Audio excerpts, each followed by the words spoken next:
She hid his taken crown inside her womb. Scar so the traitors would never find it. The Alpha King. The crown was already gone when Mara reached the eastern gate. She felt it before she saw it. The air over the Packlands had changed. It was not something she could explain to anyone who had not spent years inside these borders, but she knew it the way a person knows when a fire in another room has gone out. Not from the sound, not from the sight, but from the sudden absence of warmth.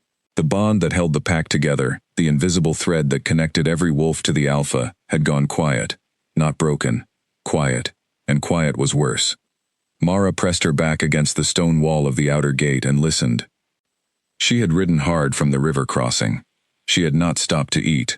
Her horse, a gray stallion named Cinder, had run until his sides heaved, and even then she had asked more of him. She had known something was wrong 3 hours before she arrived. She had known it when the messenger failed to return, and she had known it more deeply when the second messenger also failed to return. And by the time she was on Cinder's back, and riding through the dark, she had not told herself she was being too cautious, or too afraid. She had learned long ago not to argue with the feeling in her chest. Mara was not a woman who frightened easily. She had grown up in the border settlements, where danger was not a warning but a season. She had seen raids, and she had survived one that left a scar running across her lower abdomen, a scar that even now pulled faintly when she moved too fast.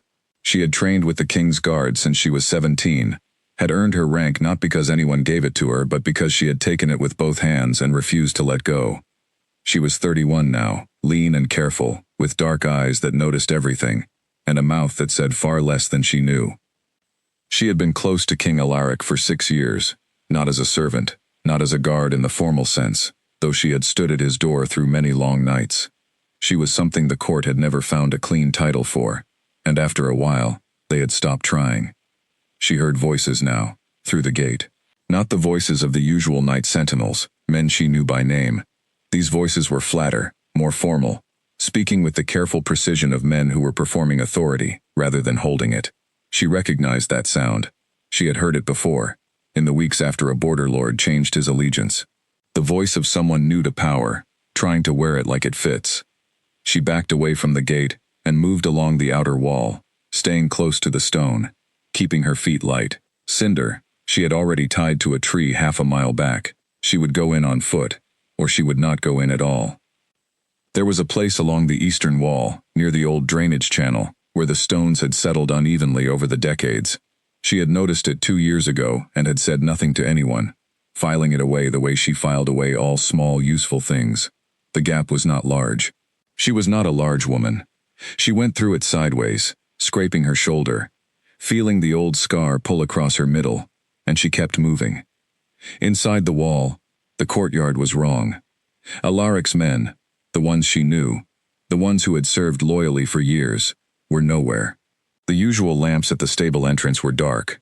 The guards at the inner keep door were strangers, both of them, wearing the crest of Lord Kaelin's household sewn in fresh thread onto their shoulders. Fresh thread, not even a day old, she guessed. Mara crouched in the shadow of the woodpile near the stable and thought clearly for exactly 30 seconds, because that was all she allowed herself. She had 3 questions. Was Alaric alive? Where was the crown? And where were his loyal people? She could not answer the first question from here. She could not answer the third question without moving through the compound, which she could not do without knowing where the new guards were posted. But she could work toward the second question, because she knew where the crown was kept, and if it was still there, that told her something, and if it was not, that told her more. She moved through the compound the way she had moved through difficult places her entire adult life, not fast, not slow, but with the rhythm of someone who belongs and knows it. The human eye follows motion that does not fit the surroundings. Mara had learned to fit. The crown room was on the second level of the inner keep, behind a door that required a specific key, and a knowledge of the secondary latch that kept the main lock from turning freely. She had a copy of the key. She had made it quietly, 18 months ago, not out of any plan, but out of the same instinct that made her memorize escape routes and mark gaps in walls. She could not have told you why she did it. She did it because she did. She reached the corridor without being seen. The door to the crown room was open. She stopped. She breathed once, slowly. The door was never open. She pressed herself to the wall beside it and waited for any sound from inside. Nothing. She looked around the doorframe quickly, then pulled back, processing what she had seen. One lamp burning low. A pedestal in the center of the room, empty. The crown was gone. She stood in the corridor for 3 seconds, and in those 3 seconds, she made a decision that would cost her more than she could calculate in that moment, but that she made without hesitation, without flinching, and without regret. She was going to find it. She was going to get it back. And she was going to keep it safe until Alaric could wear it again. She did not know then how those 3 objectives would intersect. She did not know then what keeping the crown safe would require of her. She only knew that the crown was the bond between the king and his pack, and that without it, Alaric's claim would weaken by the day. She knew that Kaelin understood this too, which was why it was already gone. She turned and moved back through the corridor, faster now.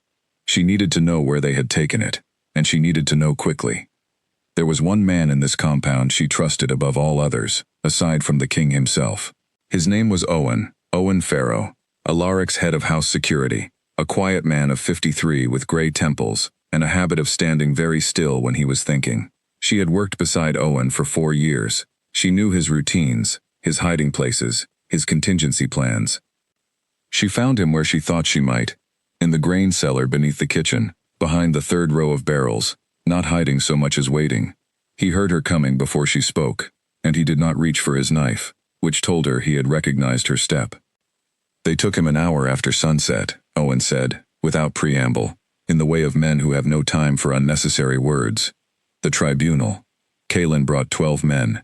Alaric's own men were separated beforehand. They were told there was a disturbance at the north gate. By the time anyone understood what had happened, it was already done. "Is he alive?" Mara asked. Owen was quiet for just a moment too long. "I don't know. I hope so. They moved east with him. The marshes, possibly. The crown? Kaelin has it. He was wearing it when he walked through the great hall an hour ago." Mara closed her eyes for 3 seconds. She opened them. What did the pack feel? Owen's jaw tightened. Confusion. Fear.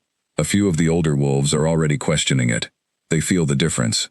The bond through Kaelin is wrong, thinner, like a worn rope. They know something is not right, but Kaelin has enough men, and enough fear right now to keep most of them quiet. "Not forever," Mara said. "No, not forever, but long enough to do damage." She nodded. She was already planning. "I need to know where the crown is being kept tonight, specifically," Owen told her. He had a man in Kaelin's household, a young man named Gareth, who had been there long before Kaelin's ambitions had grown teeth. Gareth had passed word through a route Owen had established for exactly this kind of emergency.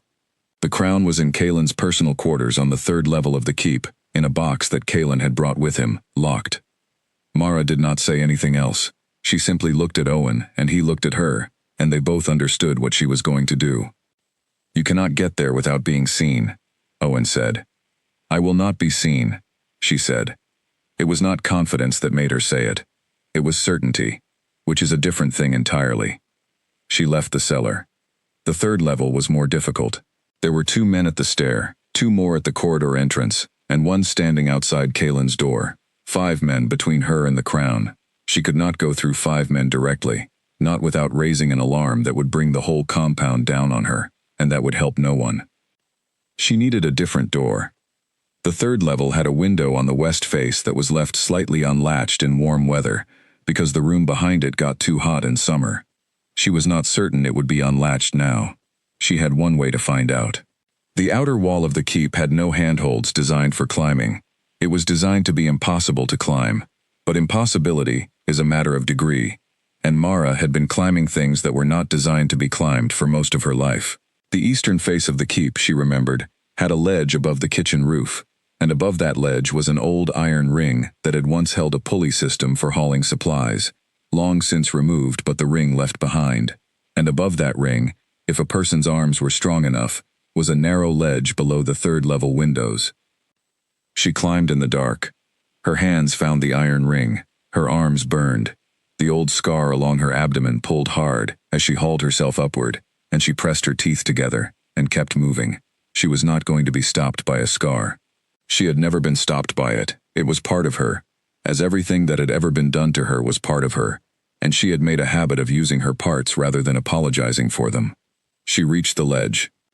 She moved along it sideways, 3 inches of stone under her feet, her back to nothing, the night air cool and silent around her. She did not look down. She found the window. It was unlatched. She nearly smiled. She pushed it inward and slipped through, landing softly on the stone floor of a small storage room, her boots barely making a sound. She waited. No response. She crossed to the door of the storage room, opened it a fraction. The corridor was to her left. Kaylin's door was 4 steps to her right. The guard was facing away from her. She watched his breathing through the gap in the door, waited for the rhythm of a man beginning to grow bored, and when his weight shifted to 1 foot, the small betrayal that comes when a man has been standing too long and his body wants to lean, she moved. 4 steps. The door handle, the specific way it needed to be turned to not catch on the hinge. She was inside. The room was dark except for a low lamp. Kaylin was not there. She had counted on that. He was in the great hall, she suspected, still performing his new authority for whoever was watching. The box was on the table near the window. It was locked, a simple mechanism, the kind that yields to a steady hand and a thin piece of metal. She had it open in 30 seconds. The crown sat inside on dark cloth, smaller than legends made it sound. A circle of dark metal set with stones that caught what little light there was and held it, not throwing it back brilliantly but keeping it quietly, as if the crown had learned discretion. She picked it up. She held it for 1 moment. She thought about what it meant, about the king who should be wearing it and was not, about the pack who could feel its wrongness through a bond that was beginning to fray, about the man she had chosen to stand beside for 6 years, who was somewhere in the eastern marshes, either alive or not, and who needed this return to him. She put it inside her coat, against her chest, and she left the room. She went back the way she came, out through the window, along the ledge, down the wall. The descent was harder than the climb. Her arms were tired. The scar pulled. She landed in the kitchen yard and crouched low and waited, listening for any sign that she had been heard. Nothing. She moved back toward the outer wall. She went through the gap in the stones, sideways, feeling the rough edges, breathing slowly. She came out on the far side and walked in the dark, keeping to the tree line, until she reached the place where she had tied Cinder. The horse turned his head and looked at her, steady and patient in the way of good horses, as if he had known she would come back. She stood there for a moment with her hand on his neck, and she thought about what happened next. She could not keep the crown with her openly. They would search her. Kaylin's men would sweep the surrounding land by morning when they found it missing. They would look at travelers, at buildings, at horses and wagons and everything that could carry something small and precious. She would not be able to outrun a mounted search on a horse that had already run hard tonight. She needed a hiding place. Not a box, not a wall, not the ground. Those could be found. She needed a hiding place they would never think to look. The idea came to her not as a plan, but as a truth, the way certain ideas arrive, already fully formed, already decided, already certain of themselves.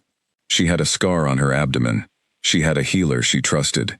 She had a body that had already survived something it should not have survived, and she had a crown that needed to be somewhere no searcher's hands would ever find it. She took a long breath of night air. She mounted Cinder.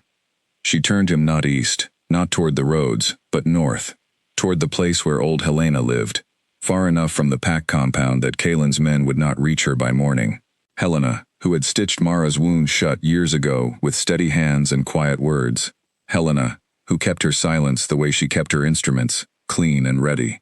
Mara rode in the dark toward the woman who had already saved her life once. She was going to ask her to do it again. Behind her, the compound began to stir. She heard, far off, the sound of a shout. The first shout, she imagined, of many. Someone had gone to Kaylin's room. Someone had opened the box. The night was about to become very loud. She rode faster. The trees closed around her. The sound faded. The night held its breath. In her coat, against her chest, the crown moved with the rhythm of her breathing, small and quiet and full of everything that had to happen next. Helena opened the door before Mara could knock. The old healer stood in the frame with a lamp in one hand and the expression of a woman who had been expecting trouble, just not yet certain which kind. She looked at Mara's face. She looked at the way Mara was holding herself, that careful, upright stillness that people use when they are managing pain and do not want anyone to see it. Helena said nothing.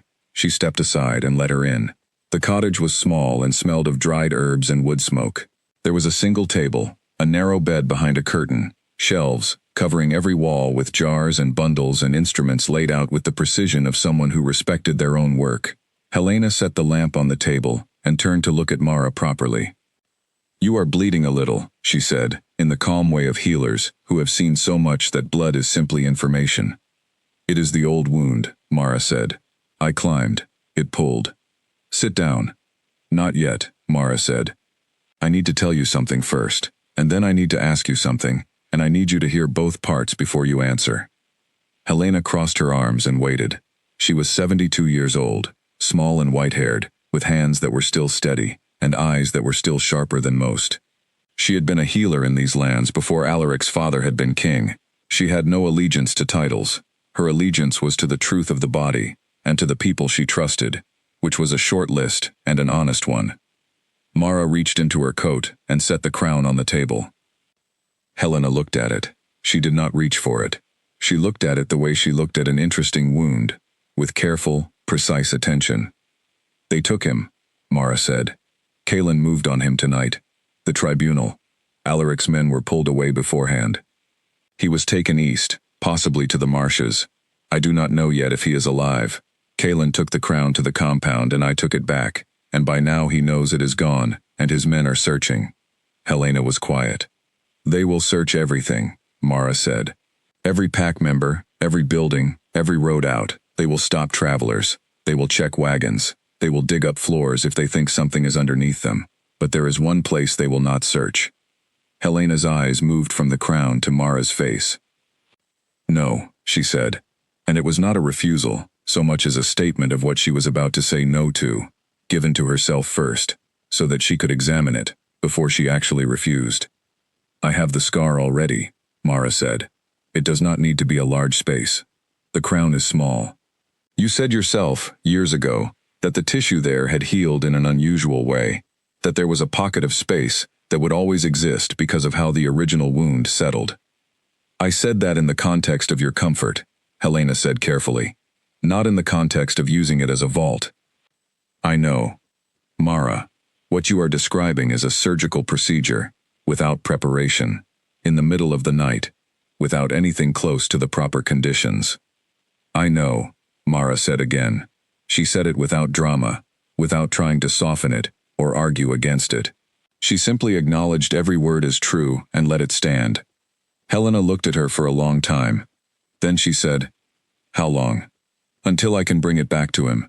Days. Maybe a week. Possibly more." "And if he is not alive?" The words landed between them like a stone dropped in water, and Mara felt the ripple of them, but she kept her face steady.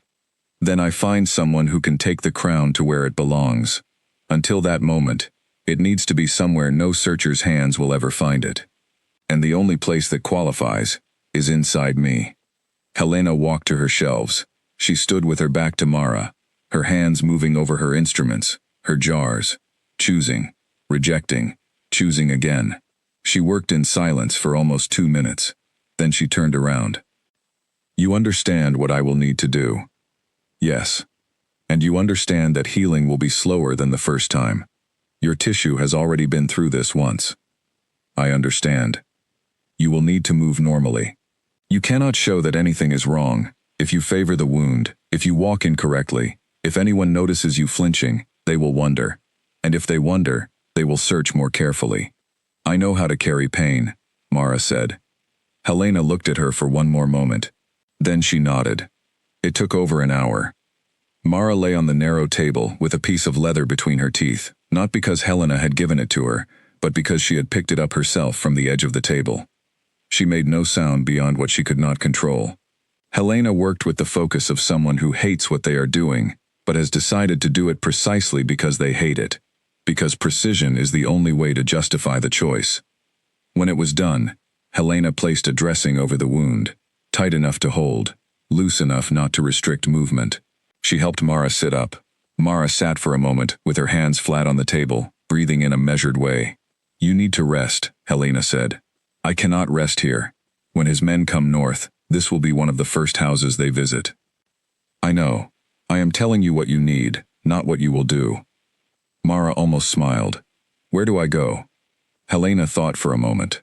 There is a family east of the ridge. The Brennan family. Connor and his wife Lydia. They have no love for Kalen. He taxed them twice in one season, when he was managing the border territories. They remember it. They will not turn you away if you come without ceremony. You trust them? I trust Lydia Brennan completely. I delivered 3 of her children. Her husband follows where she leads, which makes him, in my experience, one of the more sensible men I have met. Mara stood carefully. The discomfort was significant. She filed it away in the category of things that were real but not relevant to what she needed to do in the next 4 hours. She took one step, then another. She worked on her gait, quietly and methodically, adjusting until it felt right. What about you? She asked, when they come here asking questions. Helena waved one hand slightly. I am a 72-year-old woman who delivered most of these people. I will offer them tea and tell them I have not seen anything unusual. They will feel rude for bothering me, and they will leave. She paused. I have been managing men in authority since before their fathers were born. It is less complicated than it appears. Mara moved toward the door. Mara, Helena said. She stopped. He is a good man, Helena said. Alaric, good men are worth the cost of what we just did tonight. Mara turned her head to look at the old healer. She held that look for a moment. Yes, she said, they are. She went out into the dark. She moved through the birch forest to the north, keeping to ground that would not hold clear tracks.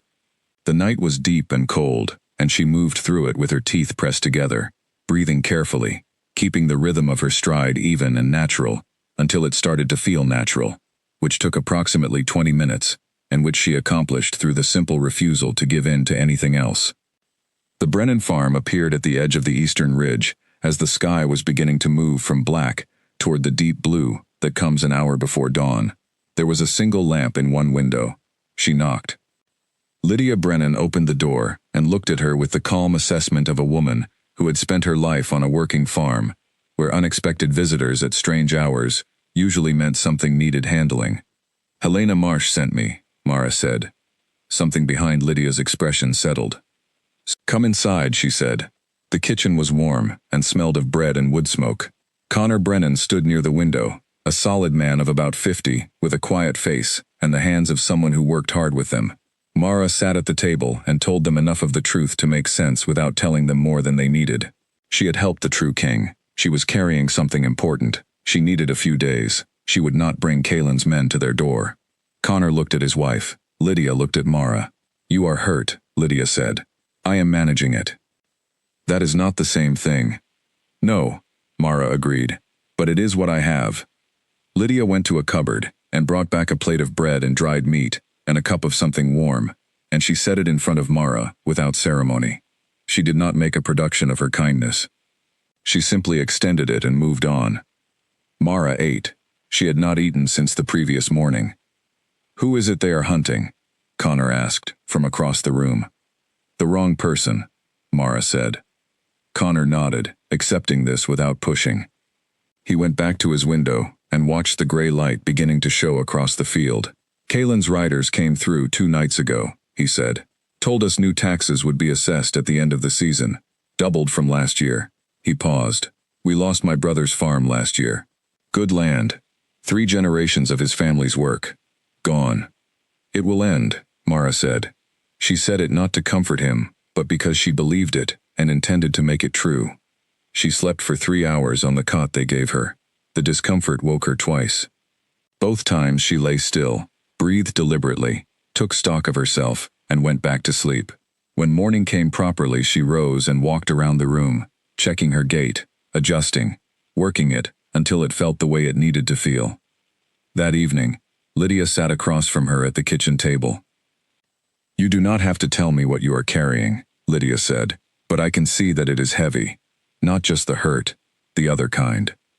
Mara looked at the woman across from her. There was nothing in Lydia's face except honest attention. I am worried about someone, Mara said, about whether he is alive. Someone important to you. Yes. Lydia nodded. She said, "My father used to say that worry is just love, with nowhere to go yet. It needs a direction to move in. Once you know where to walk, it becomes something else." Mara turned that over in her mind for a moment. "I will know where to walk soon," she said. "Yes," Lydia said. "I believe you will." That night, Mara lay in the dark, and she thought about Alaric.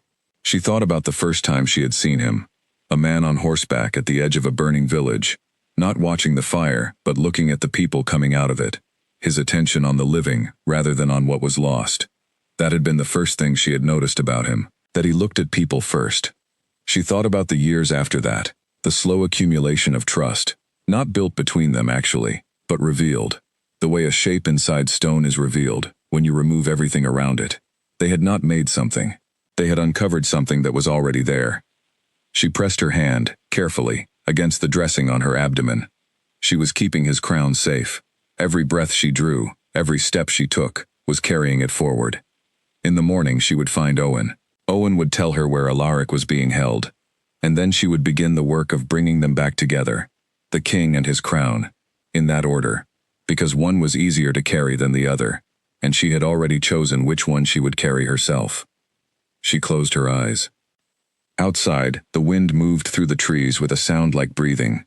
She slept. Before the first light fully reached the farm, Mara was already dressed, already moving through the small room with careful, measured steps, recalibrating her gait for the day. This was something she did every morning now, a private audit, a check of the distance between what her body was doing and what she needed it to appear to be doing. The gap had narrowed each day. Helena's work was holding. She went to the window. The eastern sky was doing something particular, the way skies do at the edge of a season, when the cold and the warmth are still negotiating. Bands of pale color, thin as promises, stretching above the ridgeline. She stood there for a while and she let herself look at it without any other purpose than looking at it, because she had learned, somewhere in her years of doing difficult things, that people who never look at things for their own sake eventually lose the sense of what they are working toward. She went to the kitchen. Connor was at the table with a cup and a newspaper from the nearest town, 3 days old, folded open at the agricultural reports. He looked up at her and he said nothing, which was the right thing, and she sat down across from him, and he pushed the cup toward her without being asked, which was also the right thing. They sat there in the quiet for a few minutes. "My wife slept well," Connor said, eventually. "Good," Mara said. "She does not sleep well when there is something to worry about." He turned a page of the newspaper, not reading it, just turning it. "She slept last night." Mara held that. She understood what he was saying. Not that the danger was over, because the danger was very much not over, but that something had shifted in the quality of the situation. The night before, when they had returned from the marshes with Alaric, something in the farm itself had felt different, as if the right people were now in the right place, even if the right circumstances were still being arranged around them.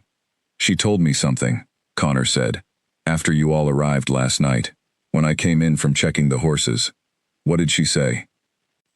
"She said that the man who came through the door looked like someone who had been waiting to be found."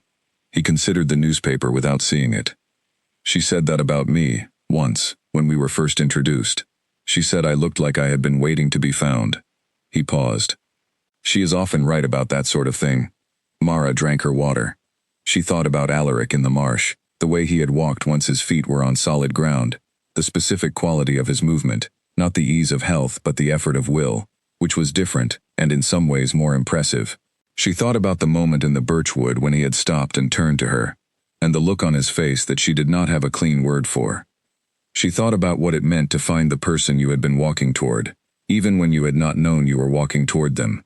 Even when you had been telling yourself for years that you were simply walking in a useful direction. She went back to the window. The sun was fully present now, not arriving but arrived, and the ridgeline was holding it the way stone holds warmth, not obviously, not with display, but persistently, for longer than you expected. She had a feeling, which she noted without encouraging it, that the next 2 days were going to be the most important 2 days of a sequence of already important days. She had learned not to resist that kind of feeling. It was usually information rather than fear, and information was worth having. She went to find Owen. He was in the barn, which was where useful people tended to be when they needed to think without being observed. He was not hiding. He was simply being somewhere that gave him room. She sat on a hay bale near the door, and he stood near the far wall with his arms crossed, and they talked through the plan for the fourth time. The fourth pass was where the last weakness showed itself. It was small. It was in the timing of the elder arrivals. Specifically, in the gap between when Rowan would arrive and when Callum was expected. There was a window of approximately 40 minutes during which Rowan would be at the farm but Callum would not, and if Kaelin's administration chose that moment to conduct a territory sweep, they would find a senior elder at an unremarkable farm, in company with a recovered king, and the context for the entire operation would become impossible to manage. "We moved the signal time for Callum," Owen said. "By how much?" 2 hours earlier. He arrives before Rowan. Then the window closes. Can Sarah reach him in time? She is already moving. Mara looked at Owen. "You thought of this before I arrived," she said. "I thought of it at 3 in the morning, and I have been revising the solution since then. Why did you not tell me when I came in?" He looked at her. "Because you came in walking correctly," he said. "And I wanted to see how long you would do that before you came to find me." She held his gaze for a moment. "You wanted to know if I was managing the wound well enough to work." "Yes." "And?" "You are," he said. "But you are also working harder than you need to appear fine. Which means you are not fully fine yet. Which means I want you resting when you are not actively needed." He said it with the flat precision of a man issuing a logistical instruction. Not kindly, exactly. But not unkindly either. Simply exactly. She nodded. She went back to the farm. She rested for 1 hour, sitting in the sun on the kitchen step with her eyes closed and her hands in her lap, and she let the warmth do what warmth does, seep in through the surface and work on the things underneath. It was not efficient. It was necessary. She was learning, slowly, to allow those two categories to sometimes be the same. When the hour was done, she was ready. The elders were coming. The rest of it was coming. She stood up, rolled her shoulders carefully, and walked back inside. Owen was in the miller's barn before Mara arrived, which told her he had not slept. He was sitting on an overturned feed pail in the back corner, with his arms on his knees and his head up, alert the way soldiers are alert after long nights, not sharp, but aware, the kind of wakefulness that comes from discipline rather than rest. With him was Sarah Vane, one of Alaric's fastest messengers, a young woman of about 24, with road dust still on her coat, and a way of sitting that said she had ridden through the night and was ready to ride again. Owen looked at Mara when she came in. He studied her with the specific care he gave to things that mattered, and she watched his eyes catch the things she was managing, the careful way she held her midsection, the slightly deliberate quality of her steps, and she watched him file it away without comment. This was one of the things she valued most about Owen Farrow. He knew exactly when to stop looking, and when to stop asking. "Alaric is alive," he said. She breathed. "He is being held at Greywood, the old hunting lodge at the edge of the eastern marsh. Kaelin has 12 guards on it, rotating in pairs. Alaric is confined to the upper room. He is weakened. The ambush was hard on him, and the bond fracture is hurting him. A true alpha feels the break of the crown bond physically. He is not well, but he is alive and he is aware." "How did you get word?" "Gareth," Owen said. "He is still inside the compound. Kaelin kept most of the household staff. He wants things to look stable, to look like a smooth transition rather than a seizure. Gareth is useful to him, so Gareth stays, and Gareth moves messages." He paused. Alaric sent one instruction. "Hold. Do not move yet. Do not do anything that will get anyone hurt. He says wait." Mara stood quietly for a moment. "He always says that," she said. "He is usually right," Owen replied. "But Kaelin is moving faster than expected. He is presenting himself to the Allied territories at the end of the week. 3 of the border lords have already received his invitation, and 2 of them are considering attending. If he consolidates those alliances before we move, removing him becomes significantly harder. The Allied lords will have committed, and commitment, once made in front of witnesses, is difficult to undo without losing face." Sarah spoke from her corner. "I have a route to 6 of the loyal pack elders. 3 are already in contact with each other, through channels Kaelin does not know about. They are waiting. They want to know about the crown." Mara looked at Sarah. She was younger than Mara had remembered, or perhaps she simply looked younger when she was tired, the way some people do. The adult stripped back to something earlier, but her eyes were steady. "Tell them the crown is safe," Mara said. "Tell them the king is alive. Tell them to hold, and to trust, and to say nothing to anyone they have not already decided they would trust with their own lives. Not yet. Not until we are ready." "They will want to know where the crown is," Sarah said.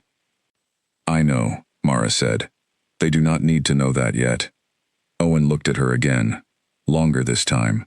He looked at the way she was standing, the way her right hand rested, the way her breathing was slightly more deliberate than usual. She watched his face, and she did not hide from what he was seeing, but she also did not explain it.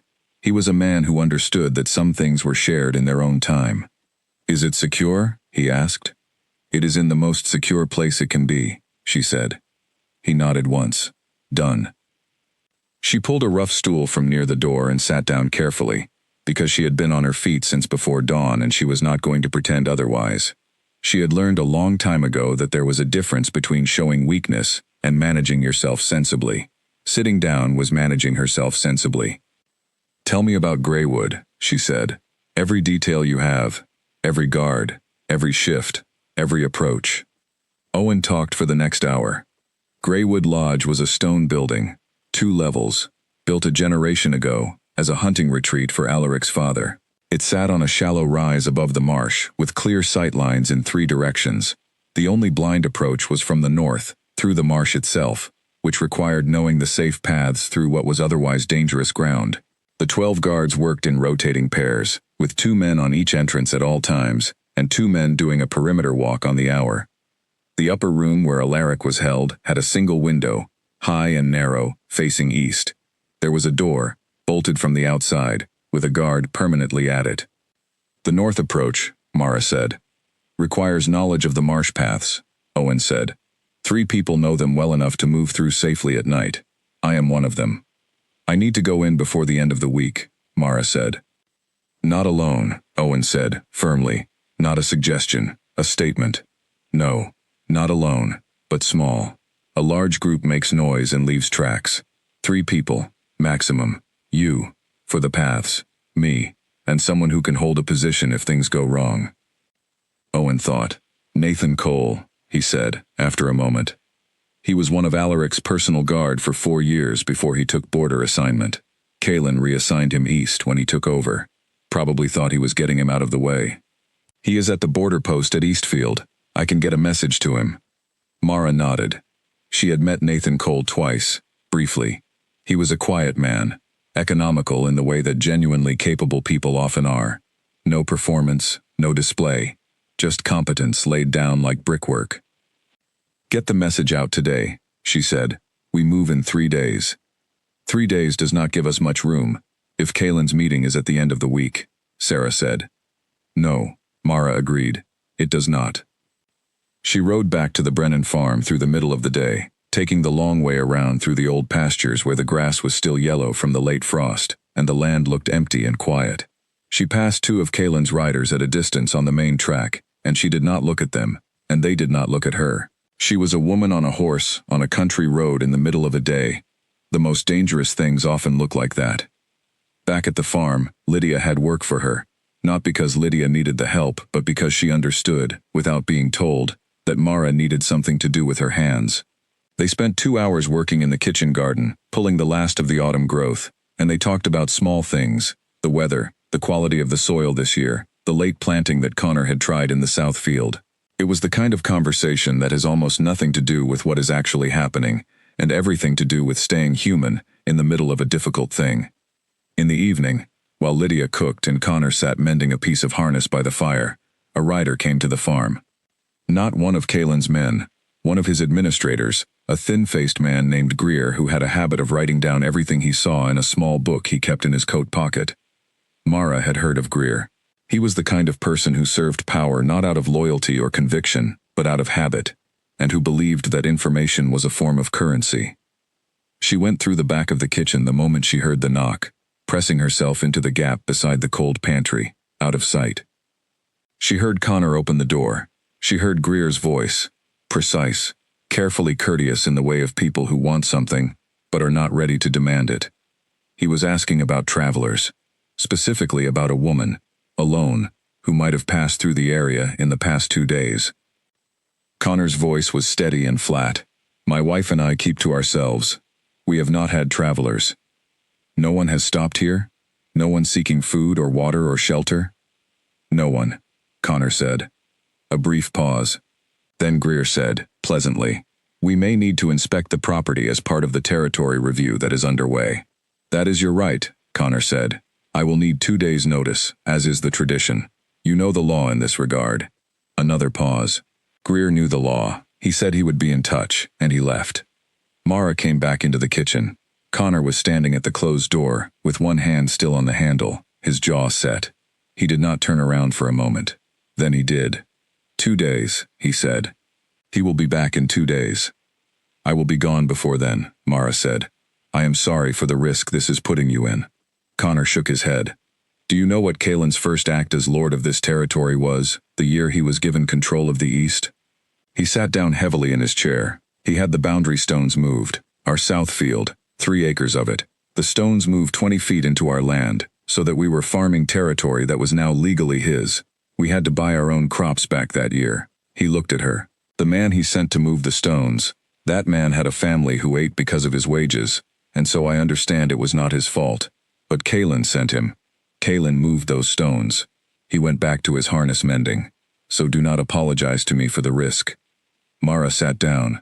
She thought, for the 1000th time in 2 days, about Alaric, about the fact that he was in that upper room at Greywood Lodge, alive but weakened, waiting, believing, because it was all he could do, that the people who were loyal to him were still out there, still working, still holding. She was still out there. She was still working.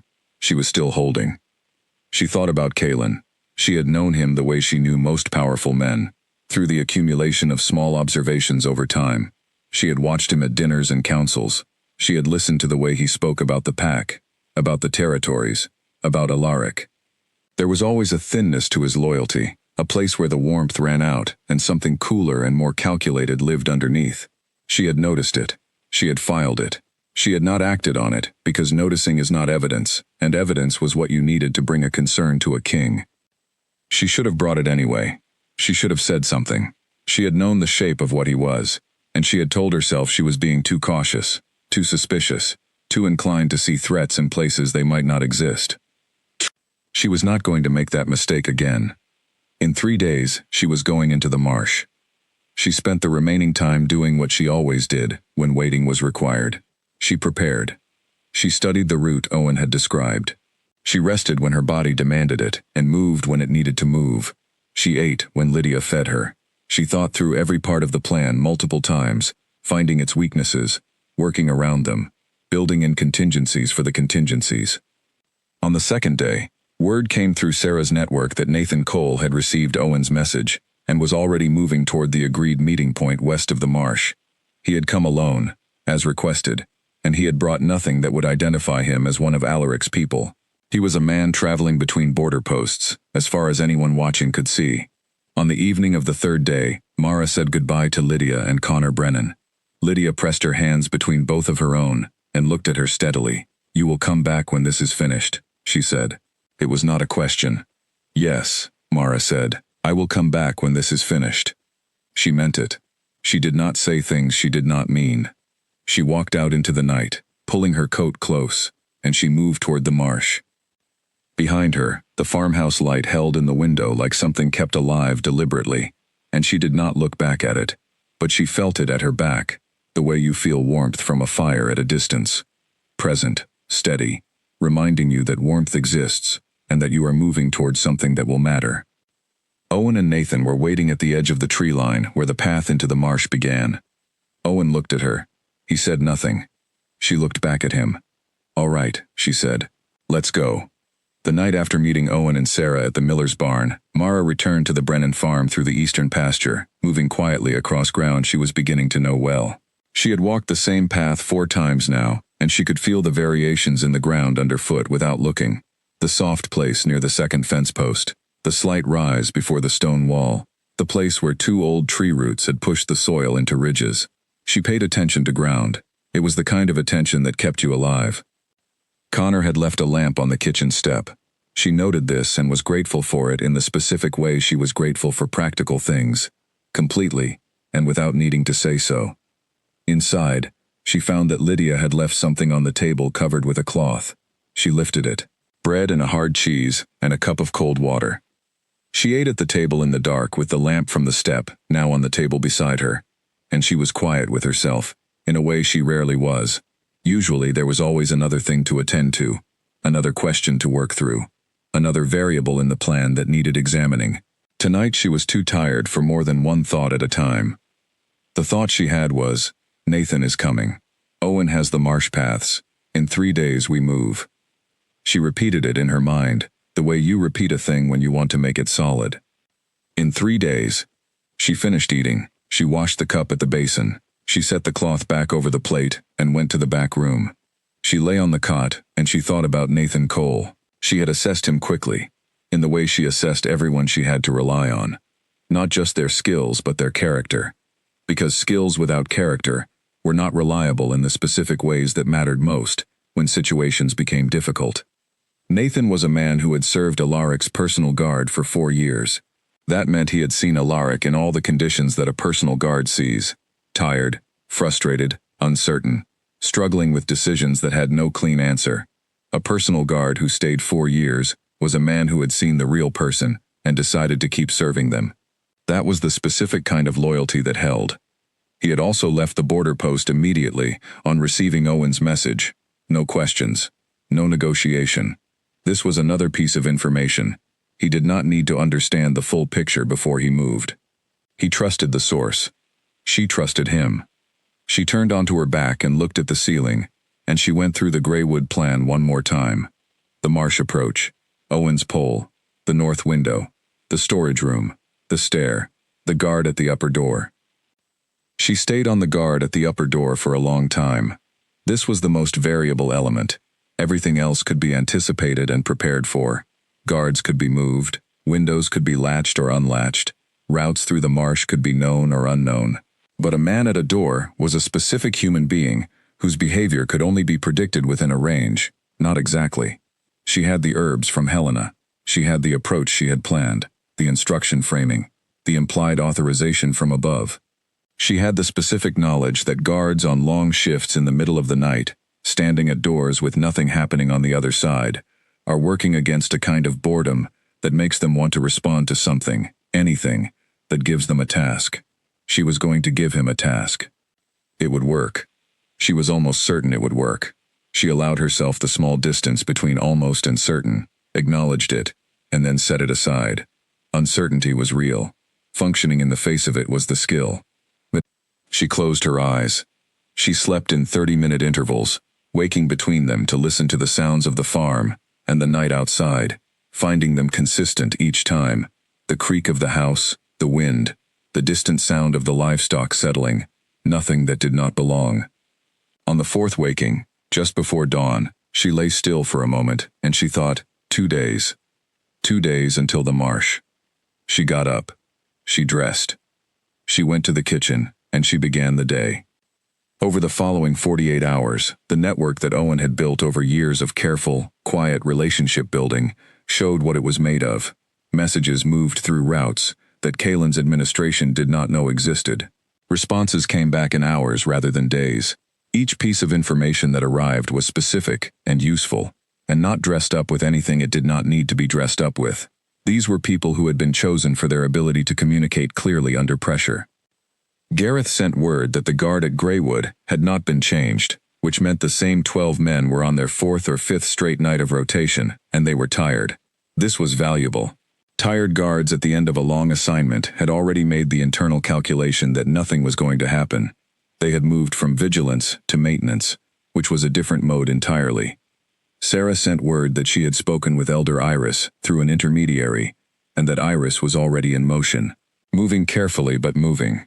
Iris had been anticipating something and had been ready to act on it, which was consistent with everything Alaric had told Mara about her over the years. Nathan arrived at the agreed meeting point west of the marsh, at exactly the time he had said he would arrive, which was itself a form of communication. Owen confirmed the path through the marsh was navigable. He had walked part of it the day before, using the cover of a routine that Kalen's men would not look at twice. A man checking the drainage channels on the western marsh edge, which was normal agricultural maintenance, and which no one thought to question. Everything was in place. On the evening of the third day, Mara said goodbye to Lydia and Connor Brennan. She stood in their kitchen, with her coat on, and her bag already over her shoulder, and she looked at the two people who had given her their home, and their risk, and their bread, and their quiet, and she felt the weight of it. "When this is finished," she said. "Yes," Lydia said. "When it is finished, come back." She walked out. She walked toward the marsh, and toward Owen, and toward Nathan, and toward the three of them going in together in the dark, and toward Alaric, in that upper room. She was ready. She had been ready since the moment in Helena's cottage, when she had held the crown in her hands, and understood what needed to be done. The readiness, she had found, was the thing that did not leave you. The fear moved through and passed, and sometimes stayed for a while, but the readiness, the specific, clear sense of being exactly the right person for the exact thing in front of you, that was constant. She had felt it her whole life, in the border settlements where she was born, in the years of training, in the night she had climbed the eastern wall with the crown inside her coat, and her heart moving hard in her chest, and her feet finding the way regardless. She felt it now. The trees at the marsh edge appeared in the darkness ahead. Two shapes were already there, standing still, waiting. Owen, Nathan. She walked to them. "All right," she said. They went in. The marsh at night was a different world from the marsh in daylight, and not in any way that was better. Owen went first, moving with the slow deliberateness of a man who had learned these paths the hard way, and who did not trust himself to move faster than he could think. He used a long pole, cut from the birch wood on the way in, stripped of its bark, to test the ground ahead with each step. The pole went in. Owen felt what it told him. Then he stepped, or he did not. Nathan Cole went second, placing his feet exactly where Owen's feet had been.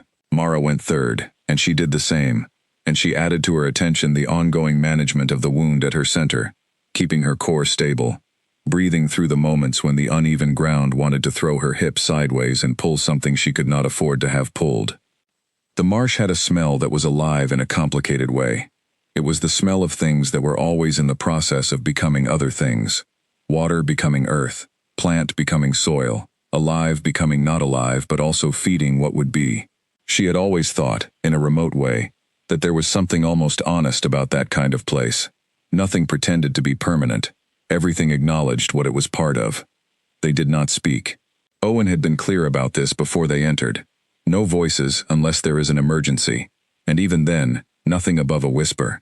Sound carried across marsh water in ways that defied expectation. A man could hear conversation from 300 yards away and think it was coming from beside him. They moved for 40 minutes. Then Owen stopped. He stood very still, pole lowered, and they all went still with him, in the wordless way of people who have trained together, or who share the specific intelligence that comes from surviving dangerous things.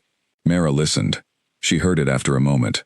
Water moving where it should not be moving, in a direction that did not match the natural current. Something was out here, something large enough to displace water. Nathan moved beside her, very slowly, until his mouth was at her ear. "South," he breathed. She had already heard it. She nodded. They waited. The sound moved south, then faded. A patrol, she thought, or an animal. Or a patrol that had learned to move like animals, which was the more alarming option. She filed it. They continued. Greywood Lodge appeared ahead of them as a shape first, a darkness that had right angles in a landscape of curves, which is how human buildings announce themselves in the natural world. 2 lamps at the lower level, one at the upper window, burning lower, which might mean that the man inside was not sleeping but that the hour was late and the lamp was old. Owen stopped again. He pulled them both close enough that she could see his face in the distant lamplight. He held up 2 fingers, pointed left, 2 fingers, pointed right. The guard positions, as he had described them. Then he held up 1 finger and pointed up and slightly right. The perimeter walker, currently on the east face. She nodded. Nathan nodded. Owen was going to hold the north approach and keep the marsh path clear for exit. This was what they had agreed. Nathan was going to move to the east face and occupy the perimeter walker, not in a way that made noise, but in a way that kept him looking east, while Mara moved through the north entrance.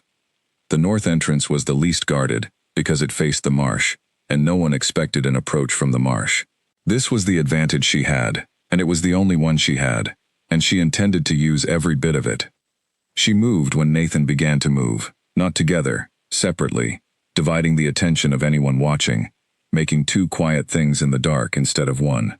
She kept low where the ground was firm enough to allow it, and upright where it was not, and she moved toward the north face of the lodge with the steady, unhurried pace of something that belongs in the dark.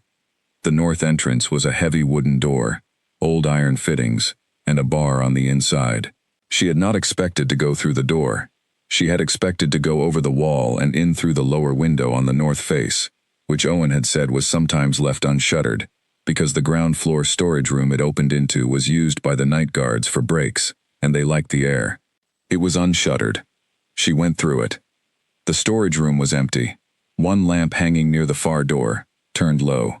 She listened to the building around her. She was good at listening to buildings. They each have a rhythm of the people inside them.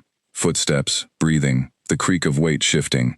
And once you learn a building's rhythm, you can hear what is different from the pattern. She heard two men talking in low voices, east. She heard a third man, single set of footsteps, west. She heard, from above, nothing.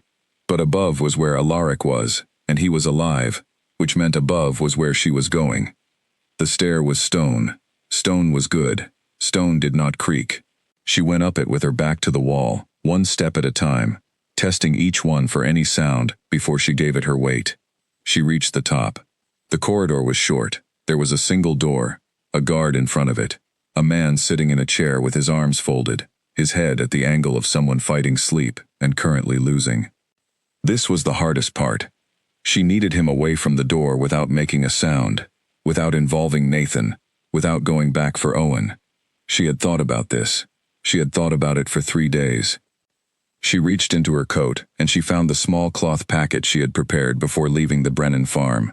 Dried herbs that Helena had pressed on her the night of the procedure. Strong-smelling things used for fever management that had the additional quality of being sharp enough to make eyes water from a distance.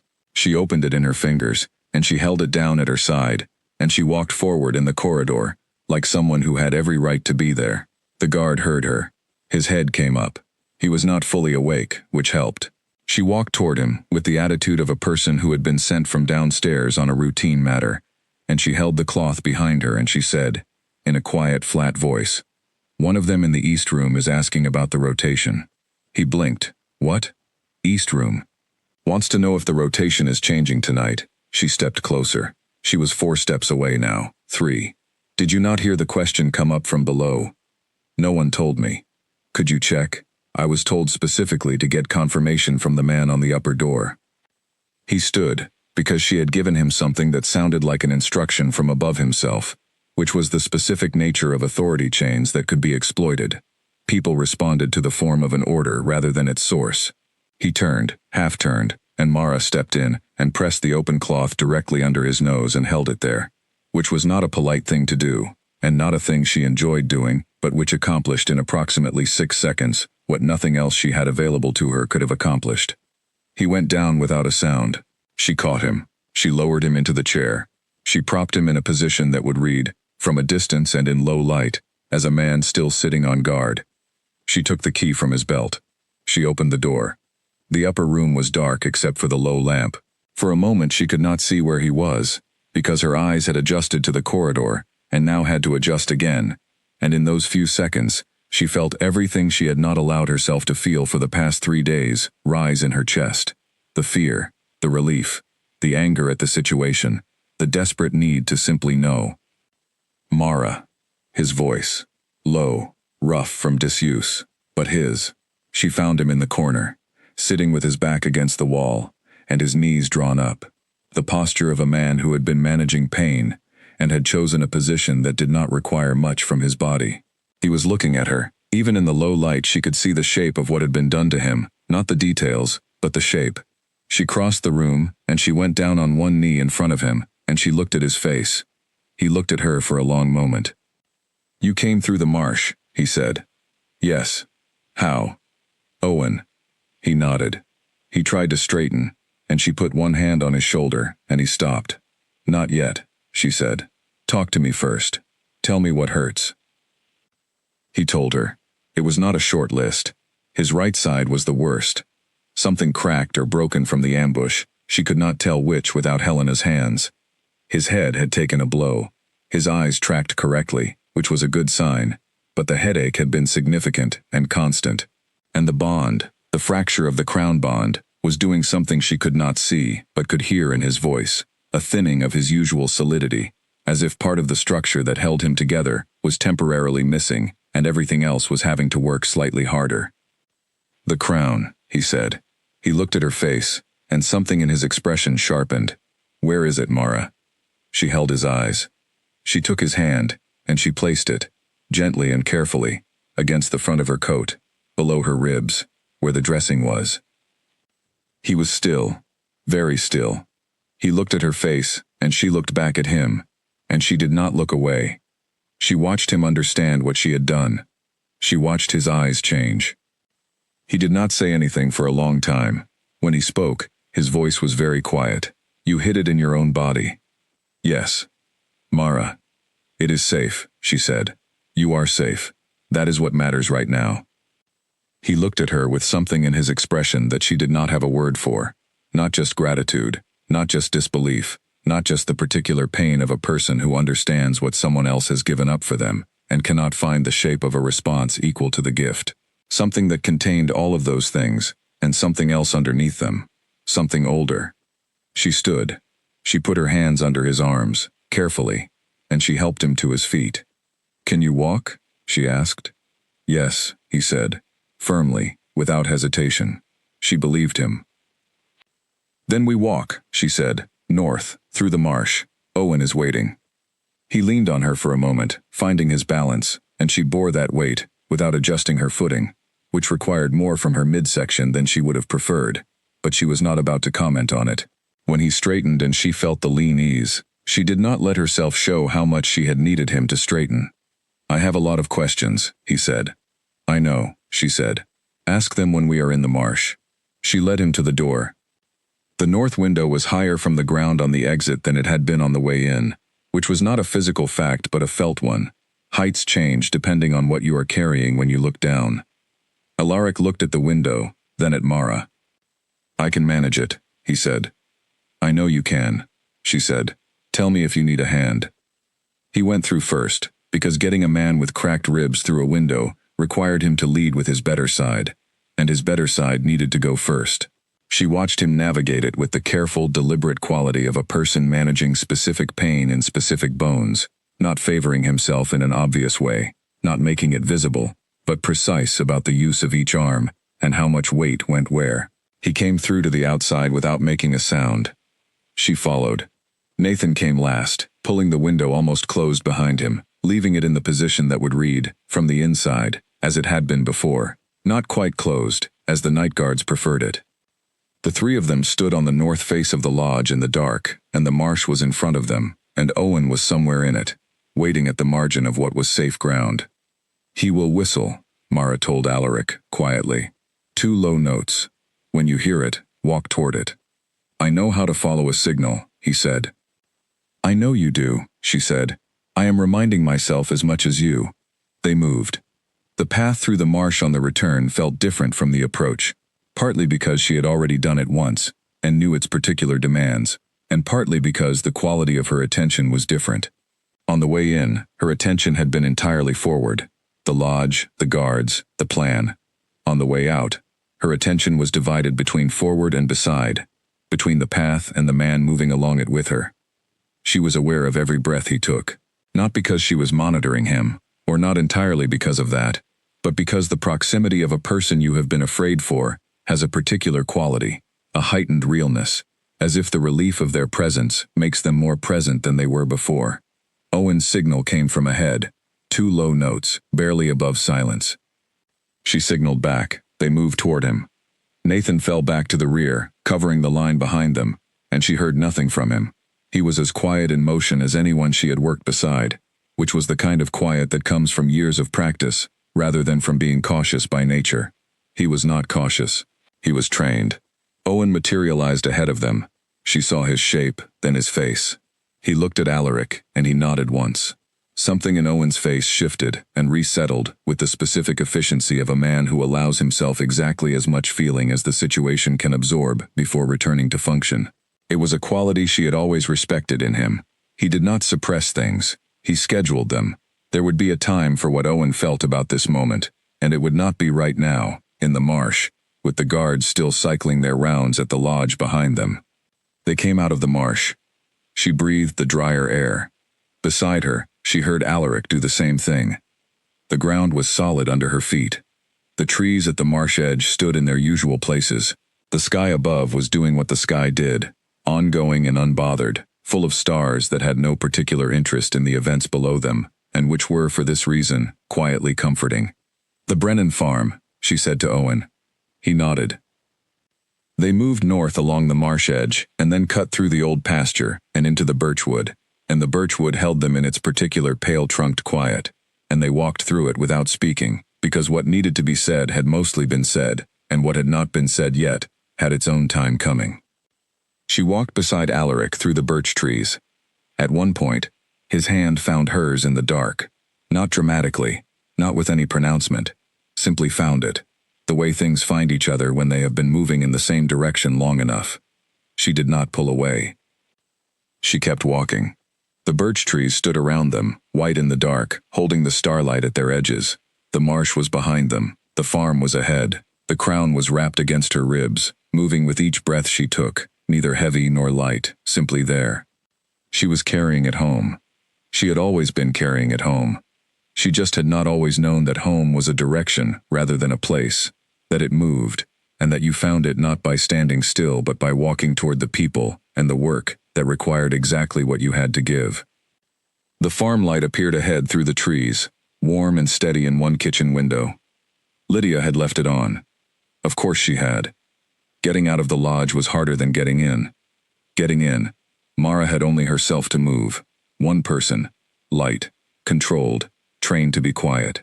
Getting out, she had Alaric, and Alaric was injured in ways that required her to think about every step twice. He was moving. She would give him that. He was upright and his legs were carrying him, and he had the particular determination of a man who understood that his ability to move was not a comfort right now but a requirement. But his right side was hurt, and the bond fracture had done something to his balance that he was not fully aware of. She could see it in the slight drift of his left shoulder, the way his body was compensating without his mind telling it to. She kept herself on his right side. They went down the stairs together, her pace and his synchronized in the way that happens when two people have moved together enough times to fall into each other's rhythm without needing to discuss it. She carried the lamp from the upper room, and she carried it low, pointed at the floor, enough to see by but not enough to show through the lower windows. At the bottom of the stair she stopped them both, listened. The two men in the east room were still talking. The footsteps in the west had not changed their pattern. She led Alaric to the north face, through the storage room, through the window. Outside, the marsh air hit them both, cold, alive with that complicated smell that she had thought about on the way in. She heard Alaric take a breath of it beside her, something deliberately slow, and she understood that he was trying to settle himself, to get his bearings. She gave him 3 seconds. Then she moved, and he moved with her. Owen was where she had left him, at the edge of the safe ground, pole in hand, and when Mara came out of the shadow with Alaric beside her, Owen's face did something that she did not often see on it. Something broke through his surface for just a moment, something warm and relieved. He covered it quickly, because Owen was not a man who displayed much, but she had seen it. She suspected Alaric had seen it too, though Alaric kept his eyes on the ground, because the ground required attention. Nathan Cole emerged from the east side of the lodge 2 minutes later, moving quietly, joining them at the marsh edge. Owen went first into the marsh, then Alaric, then Mara, then Nathan at the rear. The night was the same as it had been on the way in, dark, complicated, smelling of alive and not alive together. But it was different now, because now it was not the same kind of waiting. The waiting was over. This was the moving part, and the moving part, even when it was slow and careful, and conducted across uncertain ground with an injured king between them, was always better than the waiting part. Alaric asked her his questions in the marsh. Not all of them, because the marsh required concentration, and because there were some questions that needed more than a whispered answer, but the essential ones, the ones he could not help asking. "How long have you had it?" he asked, close to her ear. "Since the night they took you," she said. He was quiet for a long moment. They took 3 steps in that quiet, testing the ground, following Owen's pole. Then he said, "Were you at the compound?" "I was coming back from the river crossing, when I felt the bond change." "And you went in anyway?" "Yes. Alone." "Yes." He stopped walking. She bumped gently into his back, and he started again. Because stopping in the marsh without warning was not ideal. But the half-second pause had communicated something. "You went into a compound full of Kalen's men alone," he said. "Broke into his personal rooms, took the crown, climbed out of a 3rd-story window." "2nd story," she said. "And then went to Helena and had it." He stopped again, briefly. She heard him working through it, the full shape of it, Mara. "It worked," she said. "It worked," he repeated, in the tone of a man who has so many things to say about a situation that he does not know which to say first, and who has chosen, for the moment, to say the one that is true. "It worked," she confirmed. Nathan, behind them, said nothing, but she heard the specific quality of silence that belongs to someone who is very carefully not smiling. They cleared the marsh 40 minutes later. Owen led them up the bank onto solid ground, and they stood there for a moment, the 4 of them, breathing the drier air, letting their eyes readjust to the increased light from the sky. The stars were out, and the cloud cover had thinned, and by that light, Mara could see Alaric properly for the first time. He was worse than she had allowed herself to imagine. His face was marked from the ambush, a cut above his right brow that had been roughly tended, bruising along his jaw. He had lost weight, even in the days he had been held, which spoke to how badly the bond fracture was affecting him, but his eyes were clear. That was the thing she kept coming back to. His eyes were exactly as she had known them, present, thinking, watching everything around him with the specific attention of a man who felt responsible for what he was watching. "We need shelter," Owen said quietly. "He cannot travel far tonight." "Connor Brennan," Mara said. Owen considered it. He had heard of the Brennans through the network but did not know them personally. He looked at Mara, and she held his eyes, and he nodded. "Nathan," she said, "can you ride east? I need you to contact Sarah Vane and tell her that the situation has changed. Tell her the king is recovered and is moving. Tell her to reach the loyal elders and ask them to prepare, not to act, not yet, just to be ready when the signal comes." Nathan nodded, no questions. She appreciated that about him deeply. "Use the old route through the mill ford," Owen told him. "Kalen's men have been watching the bridge." Nathan went. The 3 of them, Owen, Mara, and Alaric, moved along the marsh edge, and then north, through the birchwood. Alaric moved more freely, with solid ground under him, though he kept his right hand against his side in a way that told her the cracked ribs were making themselves known. She stayed close. Not because he needed her to hold him up, he did not, but because the proximity was a kind of information exchange, each of them knowing through their nearness that the other was still there, and still all right. At one point, in the middle of the birchwood, he put his hand on her arm and stopped walking. She stopped. He turned toward her, and for a moment he did not say anything, and the birch trees stood around them in the dark like pale witnesses, their thin trunks catching the starlight and holding it. "I need you to understand something," he said. She waited. "When this is over," he said, "and things are put back in the right order, I am going to have a conversation with you about the things you do without telling me." She looked at him steadily. "The things I do without telling you have so far kept your crown and your life both intact." "I know," he said. "I know exactly what they have done, and I am not disagreeing with the outcome. I am simply telling you in advance that I am going to have the conversation anyway." She studied his face. There was something in it that was not quite anger, and was not quite anything else she had a word for. Something that lived in the territory between what a person feels and what they do not yet know how to say. "All right," she said. "We can have the conversation when this is finished." "We will," he said. He started walking again. She walked beside him. At the Brennan farm, Connor opened the door before they reached it, the way Lydia seemed to sense things, and Connor seemed to sense Lydia's sensing and act on it. He looked at the three people coming across his yard in the dark. A man who looked like he had been through something hard. A woman who was walking with precision instead of ease. And Owen Farrow, whom Connor had not met before, but who had the look of a man who had done difficult things for good reasons for a long time. Connor stepped back from the door. "Come in," he said. Lydia was already up, already moving, already drawing water for something warm, and pulling blankets from a chest, and doing the quiet, necessary, unglamorous work of a person whose response to a crisis is always practical. She looked at Alaric once, assessed him in the way she assessed everything, thoroughly and without fuss, and she sat him down by the fire. "Eat first," she said, "then sleep. Everything else in the morning." Alaric looked at her. He had the expression of a king who was used to being the person who gave instructions. "All right," he said. She brought him food. Mara sat at the far end of the table, and she let the warmth of the room come into her, and she felt, for the first time in several days, something ease slightly in her chest.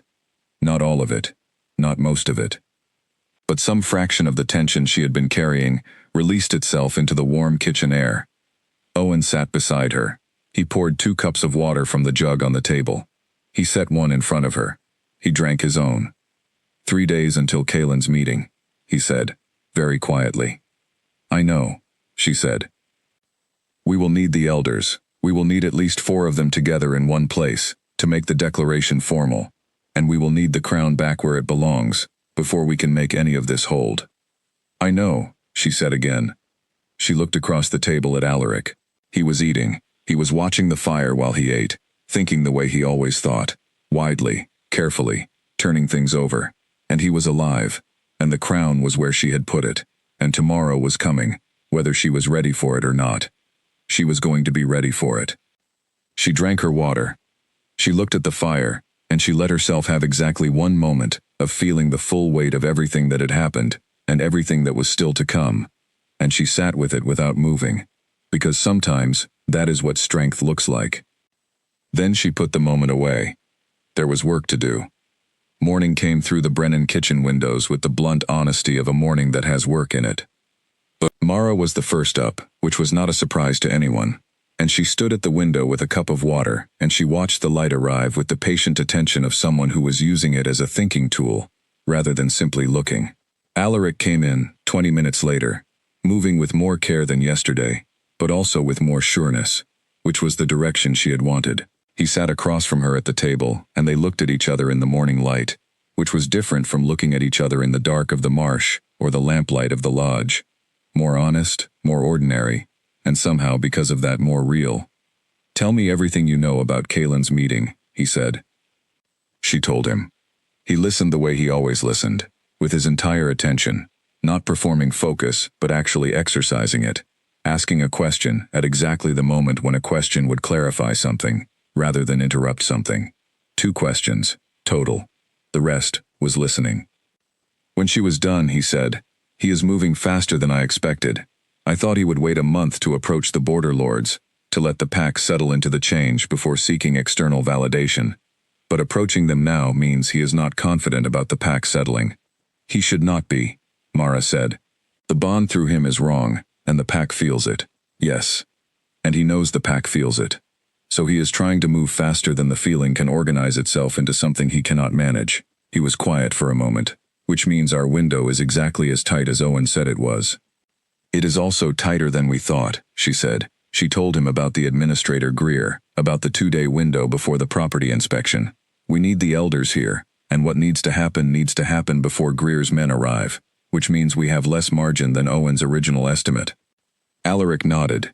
He did not argue with the timeline. He simply accepted it and began working inside it, which was one of his clearest qualities. He was not a man who spent energy arguing with the shape of a problem. He spent energy addressing it. "Rowan," he said. "He will need to go to the compound directly, not here first. He can arrive at the compound as a senior elder attending Kaylin's proceedings," Mara agreed. "It gives him legitimate presence in the hall, and cover if things move before we expect them to." "Yes." Owen came in from outside, where he had been in the barn talking to Nathan, and he joined them at the table, and they spent the next hour building the final version of the plan. not the plan they had assembled at the miller's barn, which had been the framework. This was the detail work, the exact timing, the exact positions, the specific contingencies for each of the three most likely things that could go wrong. The first thing that could go wrong: the crown was discovered missing from Mara before the moment of presentation. This was the scenario she thought about least, because it was the one where she had the least control. The dressing held, Helena's work held. She moved carefully. That was all she could do, and she did it. The second thing that could go wrong: Kaelin moved the meeting earlier, and the border lords arrived before the positions were set. Owen addressed this by assigning Nathan to a watching post on the south road, where he could signal back if the lord's party was seen before the expected time.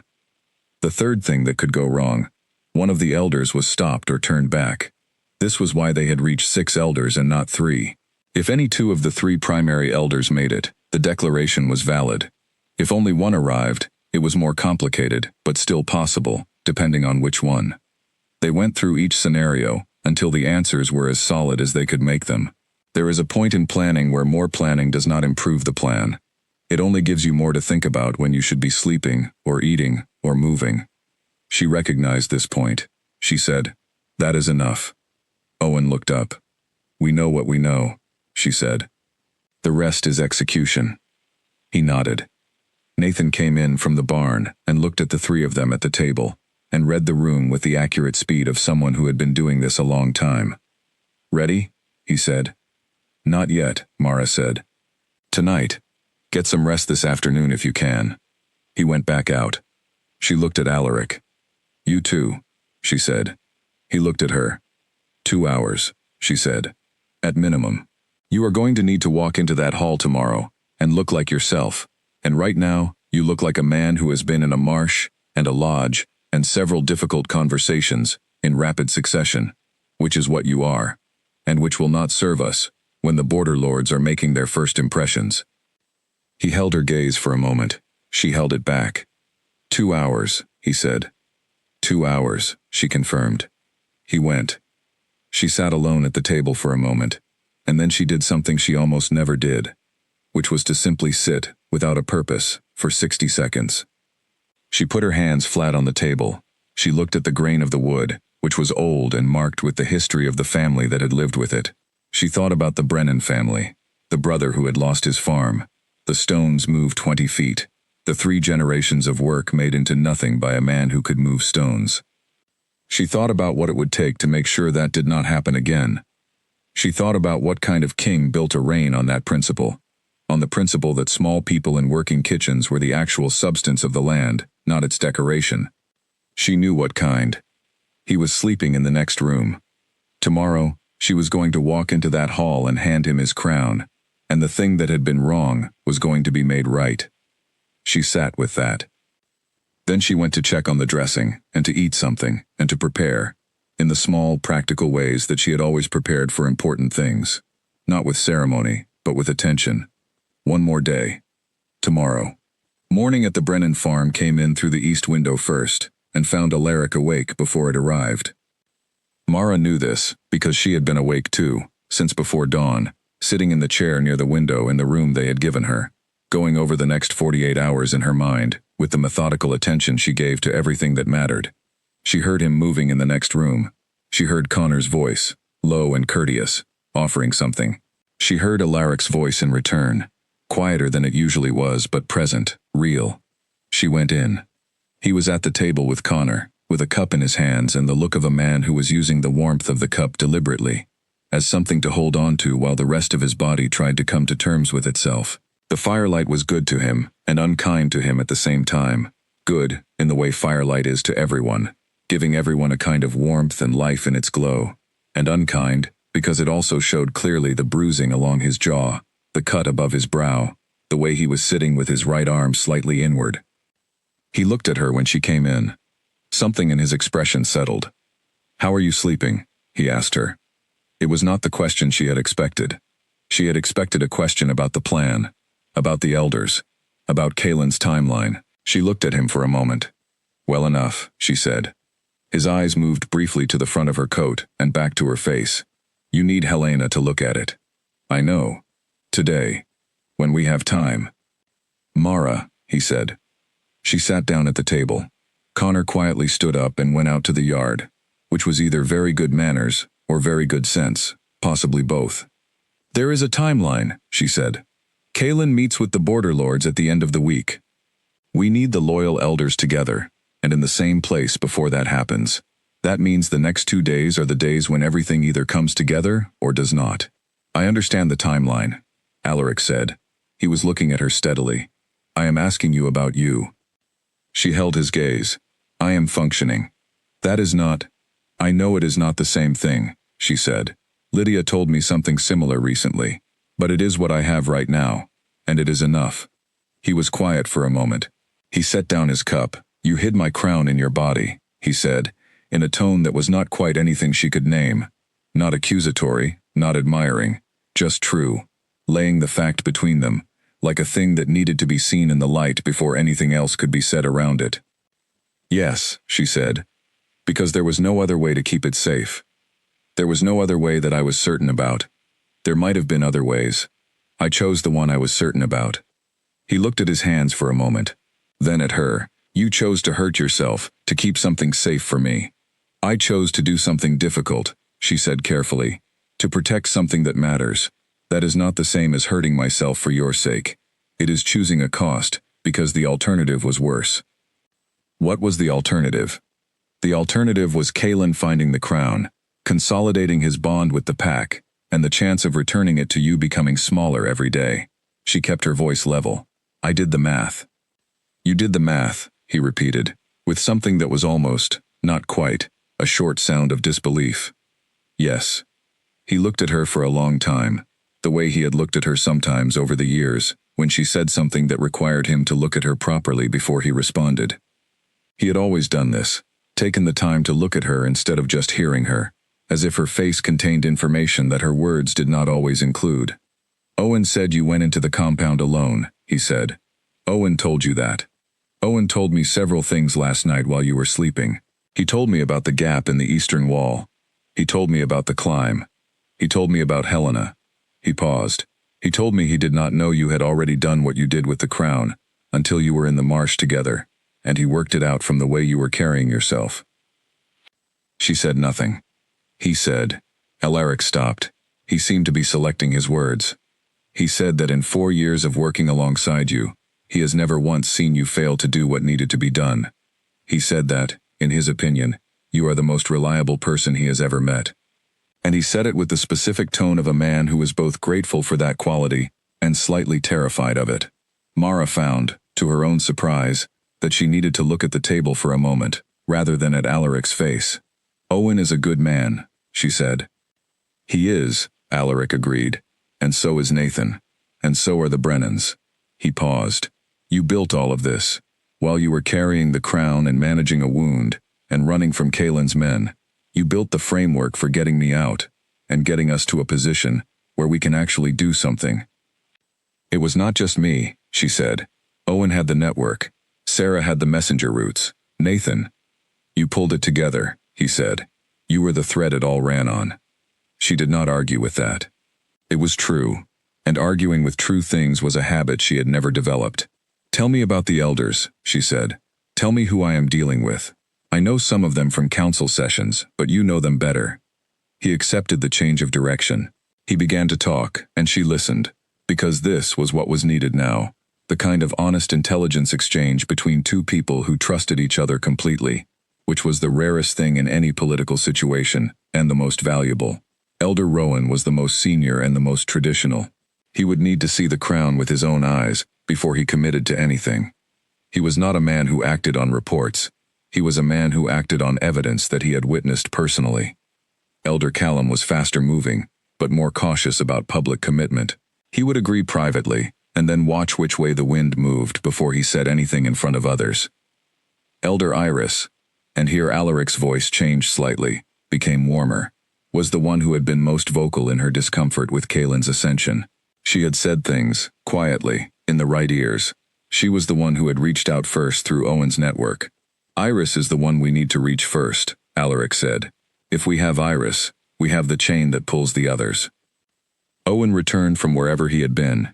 He seemed to materialize at useful moments. which was a quality Mara had always appreciated, and they spent the next 2 hours at the kitchen table, planning in the way that serious plans are made, going through everything, looking for the place where the plan breaks, fixing it, going through it again. By midday, word had come back from Sarah through the messenger route. 3 of the 6 loyal elders were already within a day's ride of the western ridge. Iris was among them. She had been, apparently, moving carefully toward this area for 2 days, as if she had already anticipated that something was about to happen. Mara was not surprised. The women in power who survived the longest were usually the ones who moved before they had been told to. "We asked them to come here," Lydia said, from the far side of the kitchen, where she was quietly working. They all looked at her. She did not turn around. She was kneading bread, which she did with the same steady rhythm she did everything. "I am asking practically. If you are gathering elders, they need a place. This is a place.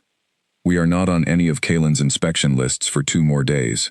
After that, I cannot speak to it." She paused. "But before that, we have a kitchen, and beds in the hayloft, and enough in the cold store to feed 8 people adequately. So I am asking practically, whether this is the place." Alaric looked at Mara. Mara looked at Lydia. "Lydia," she said. "Yes? Thank you." "Do not thank me," Lydia said. "I have not done it yet. Tell your elders to come." 2 days. They had 2 days before Kalen's men arrived for the inspection. 2 days before the meeting with the border lords. 2 days to get 3 elders to the Brennan farm, to have them see Alaric alive, to have them see the crown, and understand that its succession was intact. 2 days to do what Kalen believed was already impossible, which was the kind of timeline Mara had found, in her experience, to be the most reliable kind. Not comfortable. Not safe, but real. That afternoon, while Owen rode out to guide the first of the elders in, and Nathan returned from his ride to the east with confirmations from 2 of the secondary loyal contacts, Lydia Brennan took Mara into the back room and looked at the wound properly, with clean hands and steady eyes. "It is healing," Lydia said, finally. "Slower than it should, because you have been moving too much, but healing." "When can Helena remove it?" Mara asked. "Safely? When Alaric is ready to receive it." Mara sat with that. "Then we do it here," she said, "when the elders are together, when it means something." Lydia wrapped the dressing cleanly and stepped back. She looked at Mara with a specific expression, not pity, not admiration, something more precise than either of those.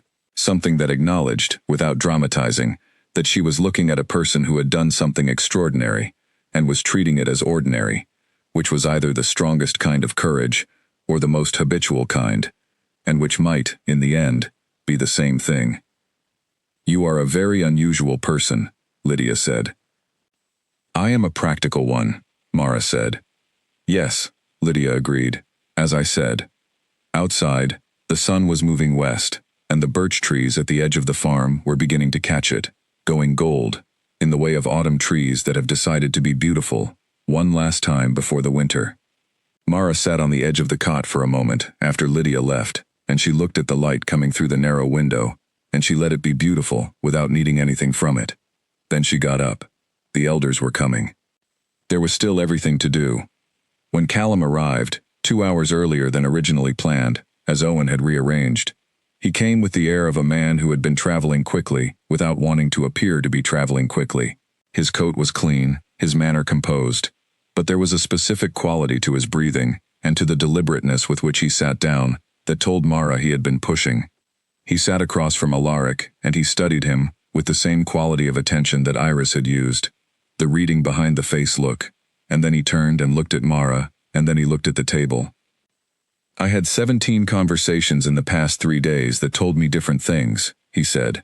12 of them came from people I trusted. 5 came from people I was not sure of. All 17 contradicted each other. He folded his hands on the table. The only consistent element was that no one had any actual information.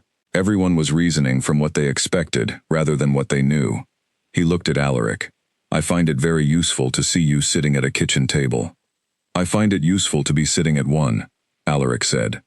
Callum almost smiled. "Yes, I imagine you do." The 3 elders together in the Brennan kitchen changed the quality of the room in a way that was not entirely about the individuals. It was something about what they represented together, the collected weight of years and authority, and the specific knowledge that came from watching things work and watching things fail. They were not comfortable people, any of the three. They were not people who had gotten where they were by making others comfortable. They had gotten there by being right, more often than they were wrong, and by saying things when saying them was necessary, and holding back when holding back was more valuable. Owen sat near the wall, and he said almost nothing for the duration of the conversation that followed, which was also part of what made him useful. They talked for 2 hours, Alaric explained. The elders asked questions, good ones, the kind that came from decades of understanding power and how it moved. Mara answered the ones that required specific operational knowledge, and deferred to Alaric on the ones that required his direct experience. Nathan came in at one point to update Owen on something, and then withdrew, and the conversation continued. When they were done, Iris said, "We need to see it." "Tonight," Alaric said. "You will see it tonight." "And the morning?" Iris asked. "The morning is ours," Alaric said. "Or it is not. There is no version of this that has a middle ground." Iris nodded. She had the look of a woman who appreciated being told a true thing, plainly. "Then let us make sure it is ours." The evening moved forward. Lydia fed 8 people from a cold store she claimed was limited, and which turned out to be remarkably generous. Connor made a fire in the kitchen hearth that was larger than necessary, and which everyone was grateful for. The 3 elders sat in their various ways, Iris upright and attentive. Rowan settled into himself like a man who had decided this chair was his for the evening. Callum with one ankle on his knee in the posture of someone who is thinking more than they are appearing to think. Alaric sat at the center of them, and he spoke, and they spoke, and Mara sat at the edge, and watched, and listened, because this was also part of what she did, the watching, the gathering of information that came from seeing how people related to each other, what they said when they thought the important conversation was over, what they did with their hands when they were deciding something. What she saw was 3 elders who were committed, not fully easy about it, not without their concerns and their reservations, but committed.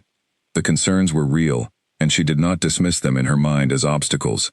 They were valid assessments of risk from people who had been managing risk for a long time, but underneath them was something that the concerns did not outweigh, the recognition of what was right and what was not, and the particular discomfort that comes from living alongside a wrong thing for longer than your integrity will comfortably allow.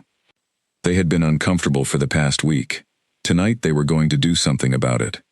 Helena arrived while the fire was at its warmest. She came in without ceremony, handed her coat to Connor, and sat down in the chair nearest the lamp. She looked at Mara, and she gave her one nod that meant several things at once. "I am here, I am ready, and you are not going to get away with anything tonight." Mara acknowledged this with one nod of her own, which meant, "I know." The kitchen was full and warm, and full of people who had each come a long way, at significant cost, because the thing they were here for was worth the cost. That was the only way to describe the specific quality of that room, the worthiness of the purpose that had gathered them. She had been in rooms with that quality before, not often. Every time, it had felt like a particular kind of honor that no one was comfortable naming out loud, as if naming it would make it smaller. She did not name it. She felt it. Alaric looked at her across the room, briefly, while Rowan was speaking about the formal declaration procedure. Their eyes met. She read something in his, and she thought he read something in hers, and then he looked back at Rowan, because Rowan was saying something worth hearing. She would think, later, that it was in that moment, that brief, unremarkable crossing of attention, that she understood everything she needed to understand about what came next. Not the plan. The plan she had understood for days.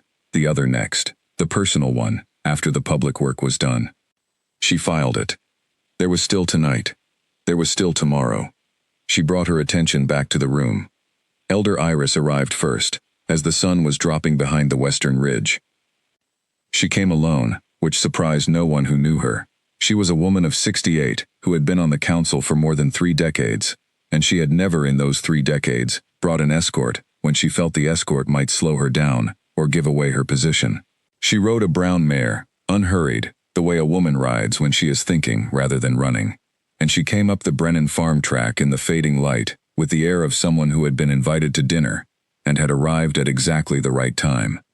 She dismounted in the yard and handed the reins to Connor, who appeared as if he had been expecting her, which he had, and she walked to the kitchen door and knocked with the specific three-knock pattern that Owen had arranged, and Mara opened the door.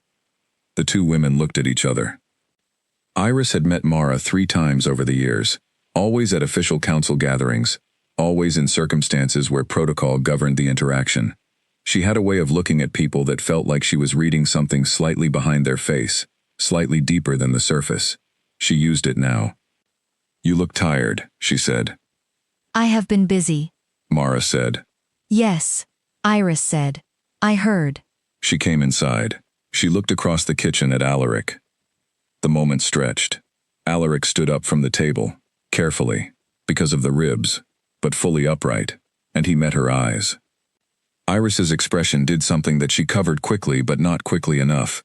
It was the expression of a woman who had steeled herself for a possibility she had not wanted to acknowledge, and who found, on the other side of that steeling, that the possibility had not come to pass. She crossed the kitchen in 4 steps, and she stood in front of him, and she looked at his face. "You look terrible," she said. "I have been told," he said. "Good. I would hate to be the first." She stepped back. She turned to Mara. "The others are coming?" "Rowan and Callum are a few hours behind you. 2 more from the Eastern contacts by tomorrow morning." Iris nodded. She sat down at the table with the ease of a woman who sits where she needs to sit without waiting to be told. Lydia, without ceremony, put something in front of her. Iris ate it without looking at what it was, keeping her attention on the room. "Kalen has been very busy," she said. "He presented himself to 2 of the 3 border lords by courier already.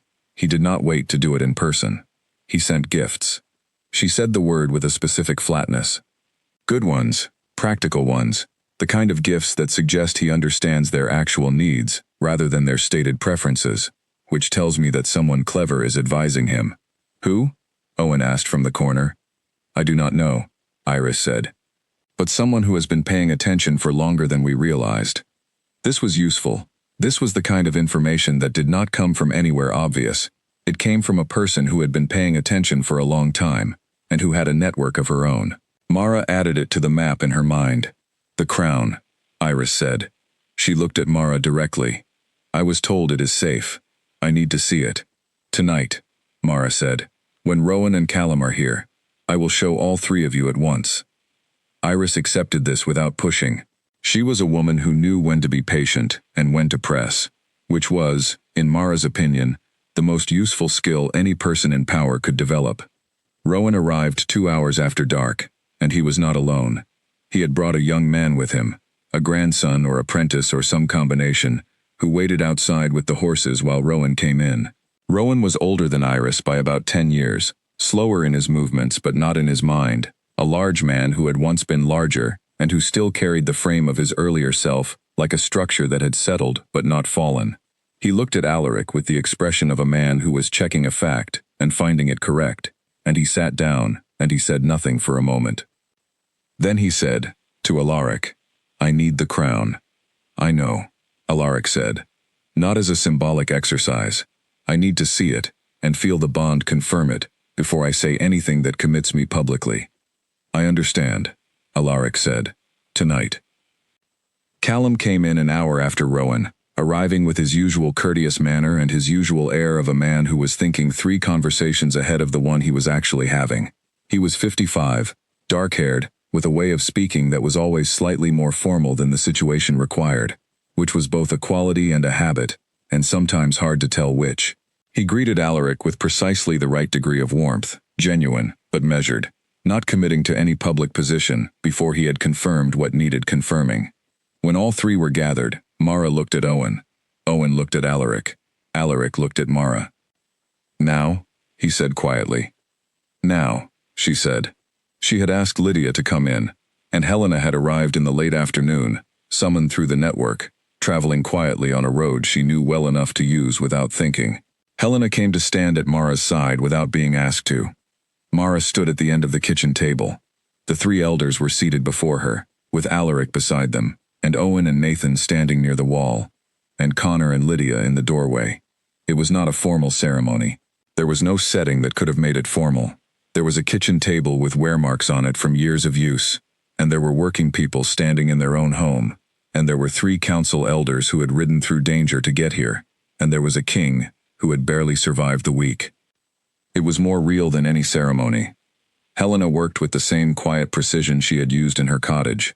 She was not hurrying, but she was efficient, in the way that people are when they have done a difficult thing once, and know how to do it again. Mara sat upright, and held herself, and did not look away from the wall in front of her, not because she was afraid to look, but because looking down would make her body angle wrong, and the angle mattered. The room was completely quiet. When Helena placed the crown on the table, there was a sound. Not a sound from any of the people in the room, a sound from the bond itself, a note, not quite a sound but felt as a sound, the way certain things register in the chest before they register in the ears. Every person in the room felt it. Even Connor, standing in the doorway, put one hand on the door frame. Iris stood up from her chair. Rowan leaned forward. Callum sat very still. The crown was on the table. Wrapped in cloth, the same cloth Helena had used. Helena opened it. The crown caught the lamplight, and held it. It was, as Mara had thought when she first picked it up, smaller than its legend. But it was real, and everyone in the room knew it, and the bond knew it, and the knowing moved through the room like a change in air pressure before a storm. Alaric put his hand on it. The sound, the non-sound, deepened. Rowan said, in a voice that was steady and deliberate and public, the voice of a man making a declaration that he intended to stand behind. The crown is intact. The succession is unbroken. He looked at Alaric. You are the true king. I know, Alaric said. The ghost of something crossed the elder's face. Yes, I suppose you did not need me to tell you. I needed you to say it out loud, Alaric said. That part matters. Iris sat back down. She looked at Mara. And you, she said. What do you need? Mara looked at her. To finish the work, she said. Iris studied her face. She nodded. Once. The particular nod of a person who has understood something correctly and acknowledged it without sentimentality. The crown was on the table.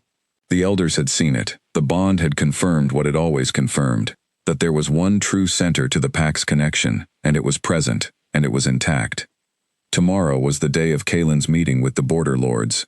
Tomorrow was the day everything moved. Mara sat in the quiet of the kitchen, after most of the others had gone to their rest, with the crown wrapped again and secured, and Owen beside her, and Alaric across from her. The lamp was low. The fire had settled to coals. Owen said, "The plan for tomorrow." They went through it. And then they went through it again. And then a third time, because the third pass was always where the weakness showed itself, and the weakness always showed itself, and the work was finding it before it found them. By the time they were done, the lamp had burned out completely, and they were working by firelight, and outside the Brennan farm the night was very quiet, the kind of quiet that comes before things change. Mara looked across the coals at Alaric. He was looking at her. "Tomorrow," he said. "Tomorrow," she said. Outside, the stars were where they always were. The birch trees stood in the dark. The world held its breath. Tomorrow, the work of taking it back would begin. The crown had been on the table. Rowan had seen it. Callum had seen it. Iris had seen it. Each of them had leaned forward in turn, in the way of people who need the close witness of their own eyes, for something to be real, rather than reported. Each of them had felt the bond, that not quite sound, that deepening of something at the frequency below hearing. Each of them had been quiet for a moment after. Helena had redressed the wound after, in the small back room, while the elders spoke with Alaric in the kitchen. She had been efficient, and she had said nothing except, "It is healing cleanly," and "Keep this dry tomorrow." And then she had gone back out to the kitchen, and poured herself a cup of something, and sat near the fire, with the demeanor of a woman who had earned a moment of warmth. Now the house was settling into the hour before sleep, which had a particular quality when it followed a day like this one. People moved more slowly. Voices dropped. The specific alertness of a group under pressure gave way to something that was not exactly relaxation, but was the suspension of some tension, not because the tension was gone, but because the body demanded some relief from it, some minutes in which the mind did not require everything from the physical self. Mara sat outside for a while. The night air was cold but not biting, the cold of early autumn rather than deep winter, and the stars were doing what they always did, which was exist without any particular interest in the human proceedings below them. She found this comforting in a way that she had never tried to fully articulate. The stars did not need the story to resolve well. They would be there regardless. There was something about that permanent indifference that made her feel, paradoxically, more settled. As if the stakes were exactly as high as they were, and not higher than that, because nothing in the sky was adding to them. She thought about what came after tomorrow. If tomorrow went as planned, and she believed it would, in the specific way she believed in things she had examined carefully, the immediate crisis would be resolved. Kalen would be removed from a position he had seized. The crown would be in the right place. The elders would have made their declaration. The border lords would have the information they needed to reconsider whatever commitments Kalen's invitation had seemed to imply. And then the longer work would begin. She was not afraid of long work. Long work was her natural habitat. She could sustain effort over time, the way rivers sustained current. Not through constant force, but through persistence. Through the shape of the ground directing the water in a direction it was already inclined to go. The long work after a betrayal was about trust. Not about rebuilding it in the way you rebuild a wall, brick by brick, layer by layer, until you can see the structure taking shape. Trust rebuilt after betrayal was more like ground that had been flooded and needed time to drain, and then to dry, and then to receive seed, and then to grow. You could not accelerate the drying, you could not force the growth. You could only prepare the ground and wait. Alaric understood this. She had always thought he understood it more fully than most, which was part of what made him good at what he was. He had patience for the long cycles of things. He thought in years rather than seasons. She heard the kitchen door open behind her. She did not turn around. She knew the sound of his footsteps well enough now that she did not need to look. He came and stood beside her. They looked at the stars together for a while. "You are planning," he said. "I am always planning," she said. "You have a specific quality when you are planning past tomorrow," he said. "Your shoulders are slightly different." She glanced at him. "Do not tell me you know me by my shoulders," she said. "I know you by everything," he said. "Shoulders, footsteps, the way you hold a cup when you are tired, the particular length of silence you keep before you say something you have decided to say." He looked at the stars. 6 years is a long time. She looked at the stars with him. "Tomorrow," she said. "Tomorrow," he agreed. "And then the long part," she said. "Yes," he said. "The long part." He was quiet for a moment. "I am not afraid of it." "I know," she said. "I have never seen you afraid of long things. Short urgencies sometimes, briefly, the way everyone is, but not the long ones." "The long ones feel manageable," he said. "You can see them. They have a shape. It is the sudden ones, the ones that arrive without warning, in the middle of something you thought was going normally." He stopped. She understood what he was not finishing, the tribunal. The men he trusted redirected to the north gate. The moment when the shape of the thing became clear, and there was not enough time. "Those are the ones," he said. "Yes," she said. "I will not let it happen again," he said. "Not because I can prevent every sudden thing. No one can. But because I know now where the gaps were, and I will not leave them open." She nodded. They stood in the cold and the dark and the starlight a while longer. Then she said, "Get some sleep." "You too," he said. "In a moment," she said. He went in. She stayed for 5 more minutes, looking at the stars, letting the cold air do its work on her mind, clearing it, the way cold air clears things, not gently, but effectively. Then she went in too. Tomorrow was waiting for her on the other side of sleep, and she intended to meet it rested, clear-eyed, and ready. She always intended to meet things that way. She usually succeeded. The plan was simple. Simple plans were the only kind that worked. Kalen's meeting with the border lords was to take place at the compound, in the Great Hall, at midday. He had sent his invitations with the confidence of a man who believed the hard work was already done, that the taking was the difficult part, and that the keeping would follow naturally. This was a common error made by people who had spent more time thinking about how to acquire power than about how power actually functioned. Power did not function through acquisition. It functioned through consent, and consent could be withdrawn.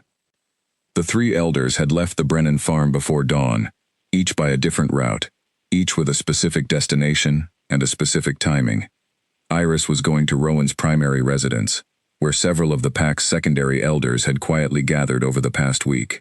Callum was going to the border road, where he would meet the lords traveling to Kaelin's invitation, and speak with them privately before they arrived, not to stop them from coming, but to ensure they arrived with more information than Kaelin intended them to have. Rowan himself was going to the compound, openly, presenting himself as a senior elder come to observe the proceedings, which was a role that no one in Kaelin's household would think to deny him, without causing exactly the kind of scene they were trying to avoid. Rowan was, in this way, the anchor. He would be inside. He would be watching. And at the right moment, he would say what needed to be said. Alaric could not ride to the compound directly. He was recognizable, and arriving at the front gate looking injured would announce his condition before he could use the element of surprise. He would come in the same way Mara had come in before, through the wall, through the gap in the eastern stones, through the interior. Nathan would go with him, because Nathan was the kind of person who went with you through gaps in walls without requiring explanation. Owen would manage the signal. Mara would carry the crown until the moment it needed to be where it belonged. They left the Brennan farm in the gray hour before sunrise, 5 people going in 5 directions by 5 different roads, and the farm went quiet behind them, and Connor and Lydia Brennan stood in their kitchen in the early light, and did not say anything to each other for a moment.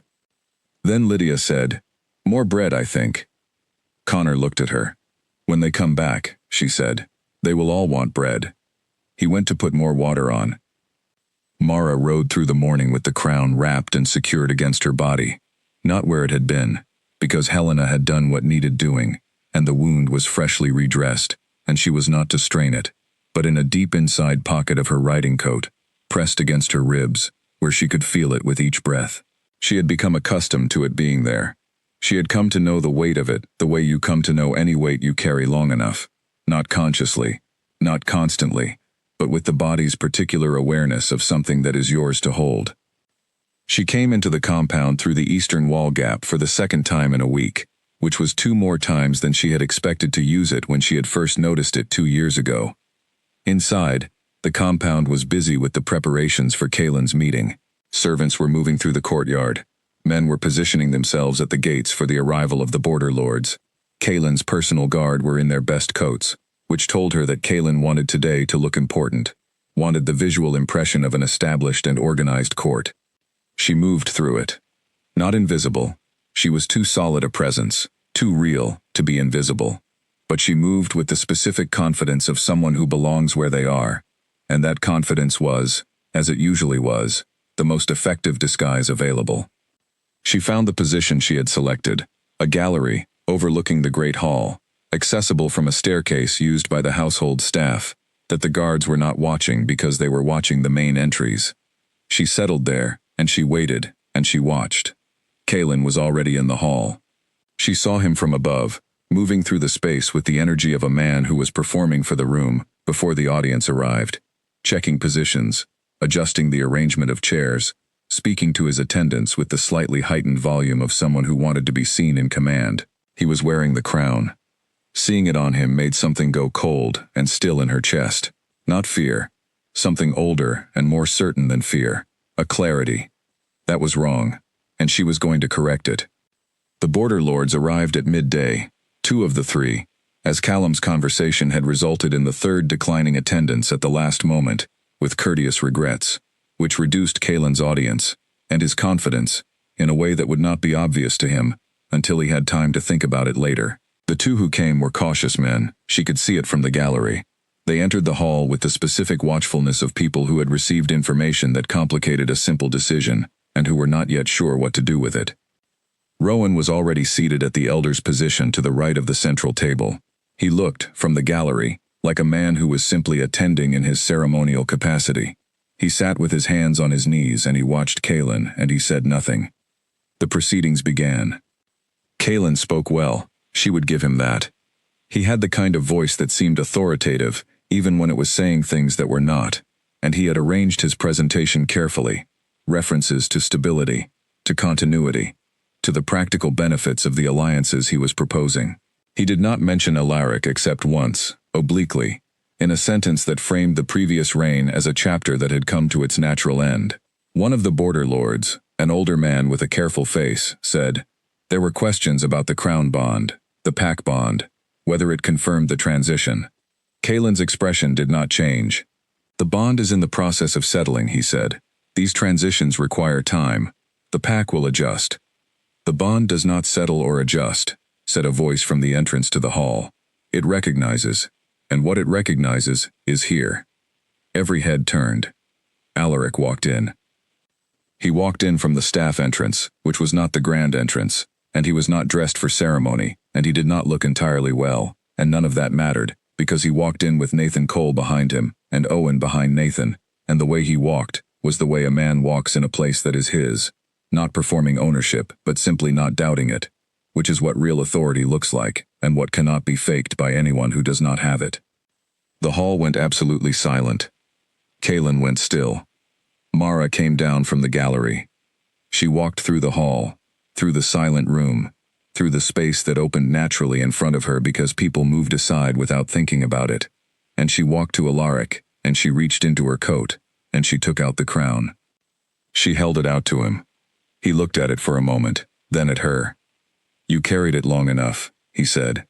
"Yes," she said. "I did." He took it from her hands. He placed it on his head. The bond responded immediately. There was no subtlety about it. It was not a gradual thing, not a settling or an adjusting. It was a return, a snapping back into place of something that had been strained and displaced and was now released. And every person in the room felt it, and some of them made sounds they had not intended to make. And Kalen. She watched Kalen. Kalen felt it too, and she watched his face understand what it meant. Rowan stood from the elder's seat. "The crown has returned," he said, in the formal voice of a man making a declaration that will be recorded. "The bond is confirmed. The true king is present and standing." The border lords looked at each other. The hall was completely still.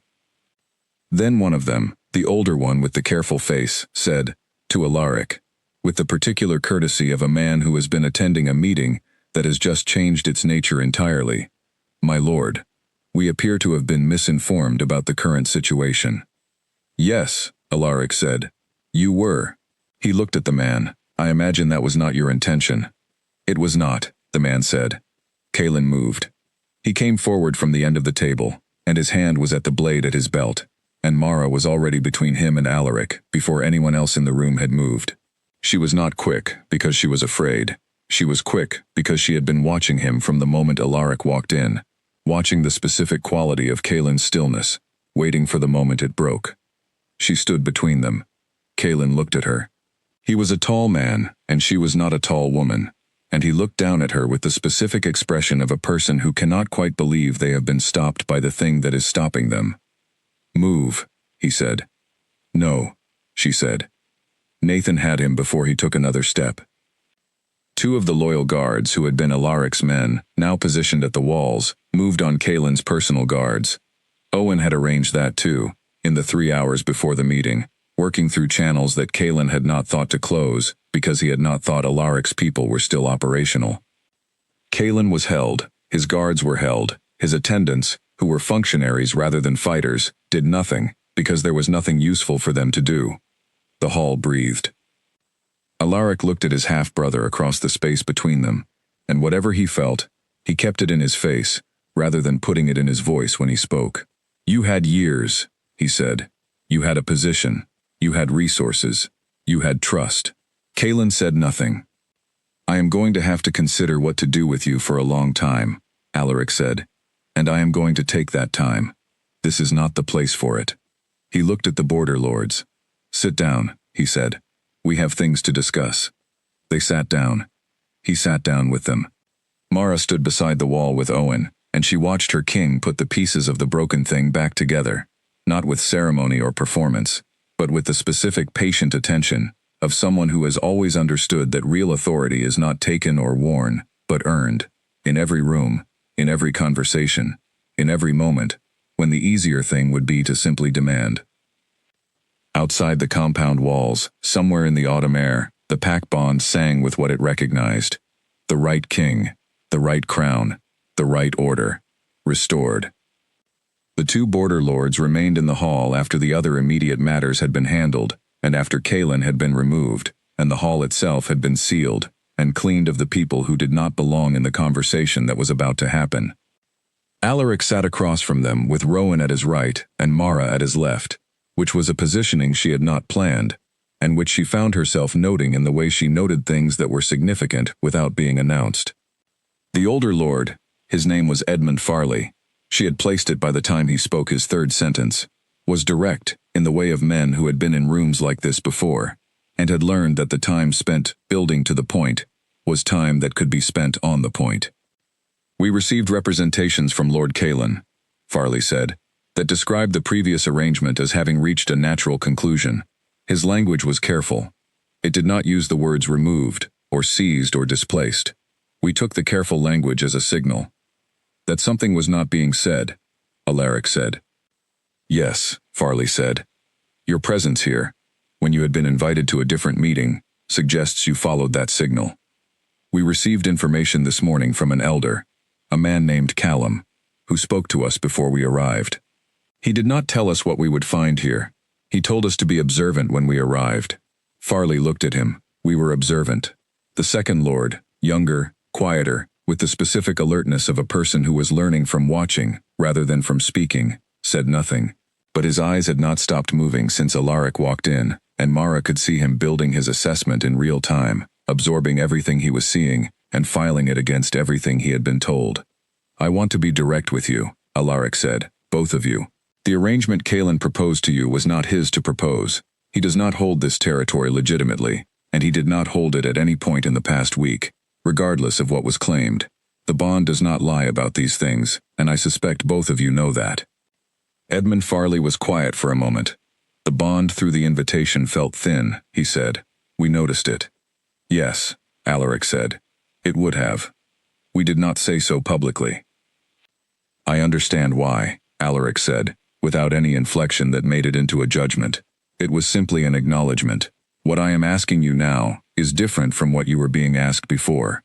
I am not asking you to commit to anything in this room today.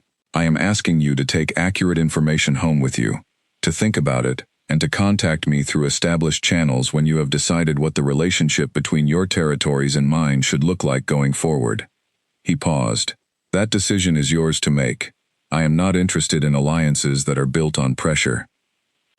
Edmund Farley looked at Alaric for a long moment. He had a face that had been doing this, reading people carefully in rooms where it mattered, for many years, and Mara watched him use it now with the specific attention of someone who had seen a great many rulers make similar statements with very different meanings underneath them.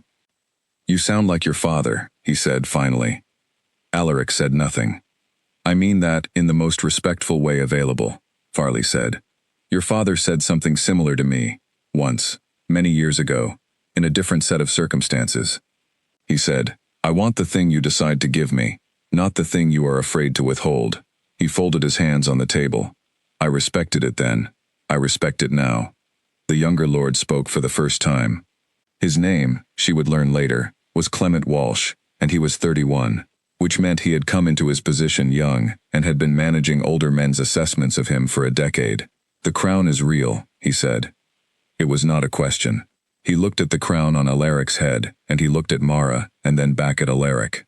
"What she did to keep it, we heard the outline from the elder who met us on the road. Is it true?" "Yes," Alaric said. Walsh was quiet for a moment. "Then whatever else may be complicated about today," he said, "that part is very clear." Alaric looked at Mara briefly. She looked back at him. He turned to the lords. "Stay for the evening," he said. "There is no reason to travel tonight. In the morning, if you wish to leave, I will send an escort. If you wish to talk more, I am available." He stood. "Either way, you are welcome." The meeting ended. Owen appeared at her shoulder as she was leaving the hall. He had the look of a man who had been managing 12 things simultaneously, and had successfully brought most of them through. "Nathan has the secondary guards positioned," he said. "Kalin's personal men have all been separated. 2 of them came to me voluntarily this afternoon." "Voluntarily," she said. 2 men who had been with Kalin for a year, and who were on the outside of most of what he planned. They heard what they heard when the bond shifted back. "They came to me before I came to them." He paused. "I think there will be more of that in the next few days. She thought about this. Deal with them individually, she said, not in groups. Each person's situation is their own. Agreed, he said. She walked through the compound in the fading afternoon light, and she felt the place differently than she had felt it in the days before the restoration. It was the same stone, the same buildings, the same layout she had known for 6 years, but the quality of the air in it had changed. She could not have said exactly how. It was like a room that has had a window opened in it. The same room, but with something moving through it that had been absent before. She went to the healing room. She checked the dressing herself, carefully, the way Helena had shown her. It was holding. The wound was sore, and would be sore for weeks, but it was clean, and it was closing at the rate it should be closing. She was going to be all right. She had always known she was going to be all right. Some things you simply knew. The first thing Alaric did was not the thing anyone expected. He did not call a formal assembly. He did not issue a declaration from the Great Hall steps. He did not summon the pack to witness Kaelin's dishonor, or to confirm the restoration of the crown's authority. All of those things would come, in their time, and they would be necessary, but they were not the first thing. The first thing he did was send Mara to Helena. He told her this directly, without negotiation, after the border lords had been settled, and the hall had been secured, and Kaelin's men had been separated, and Kaelin himself had been placed under guard in the east wing of the keep. The same wing, the irony of which Alaric allowed himself to acknowledge with a single quiet look. He turned to Mara in the corridor outside the hall and he said, "Go to Helena, now." She looked at him. "The rest of this can wait an hour," he said. "The rest of this cannot wait," she said. "Mara." She held his eyes. "I will go to Helena when you have the formal matters in hand. 2 hours." He looked at her for a moment, and she could see him measuring the argument, and she could see him also knowing that he was not going to win it, not because she was being unreasonable, but because she was right. The formal matters required his attention now, in the hour when things were still fluid, and impressions were still forming, and the decisions made in the next few hours would determine the shape of everything that followed. An hour from now was not 2 hours from now. She knew the difference. 1 hour, he said. 1 hour, she agreed. She stayed. She stood at the edge of the room while Alaric conducted the hour's work, and she watched him do it, and she thought about what she was watching. He was doing what he had always done, finding the actual questions underneath the stated questions, addressing the thing that people actually needed rather than the thing they were asking for. One of the border lords was concerned about his eastern border arrangement, which had been renegotiated with Kaelin under duress. Alaric addressed the duress rather than the arrangement, which reframed the entire conversation in a way that the lord had not expected, and that visibly relieved him. The other border lord had been at the meeting under his own version of obligation, an old favor owed to someone in Kaelin's network, and Alaric, understanding this without being told, gave him a clean way to be present at the restoration that did not require him to explain or justify why he had come to the previous meeting. He simply moved forward.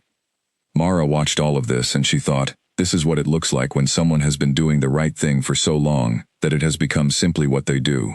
She went to Helena. Helena had been brought to the compound in the afternoon, quietly, without ceremony. She was in the small healing room off the east corridor, a room Mara had been in before, the last time she was injured in the ordinary way, which felt like it belonged to a different life at this point. Helena looked at the wound, and she looked at Mara, and she said, with the particular brevity of a woman who had already done most of her talking, "Sit." Mara sat. The treatment was methodical and thorough, and took longer than Mara wanted it to take, which was fine, because what she wanted and what was needed were two different things, and she understood the difference. When Helena was done, she stepped back and cleaned her hands and looked at Mara directly. "You are going to heal," she said, "properly this time, with rest." "Yes," Mara said. "I am serious. I know you are serious. I am saying it specifically because the last time I told you to rest, you were riding through birch forests within 6 hours. That was an emergency," Mara said.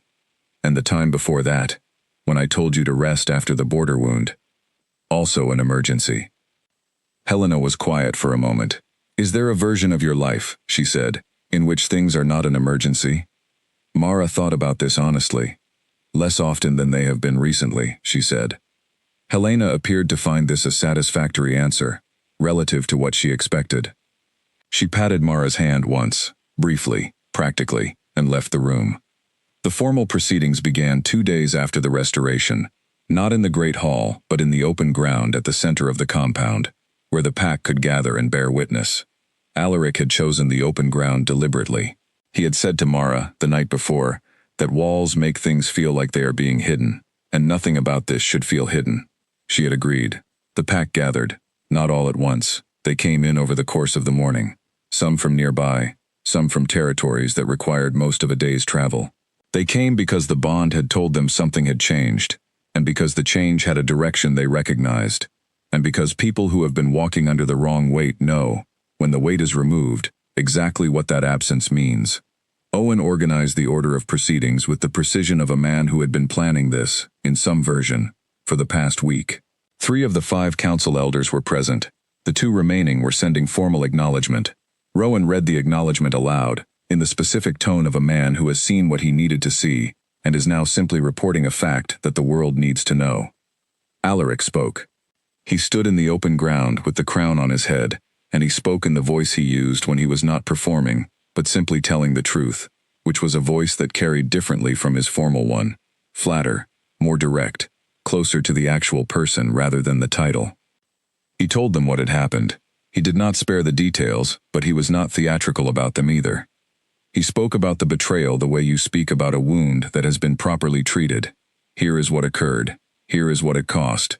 Here is what was done about it. He named Kaelin, and he named the members of the conspiracy who had been identified by Owen and Nathan in the days since the restoration.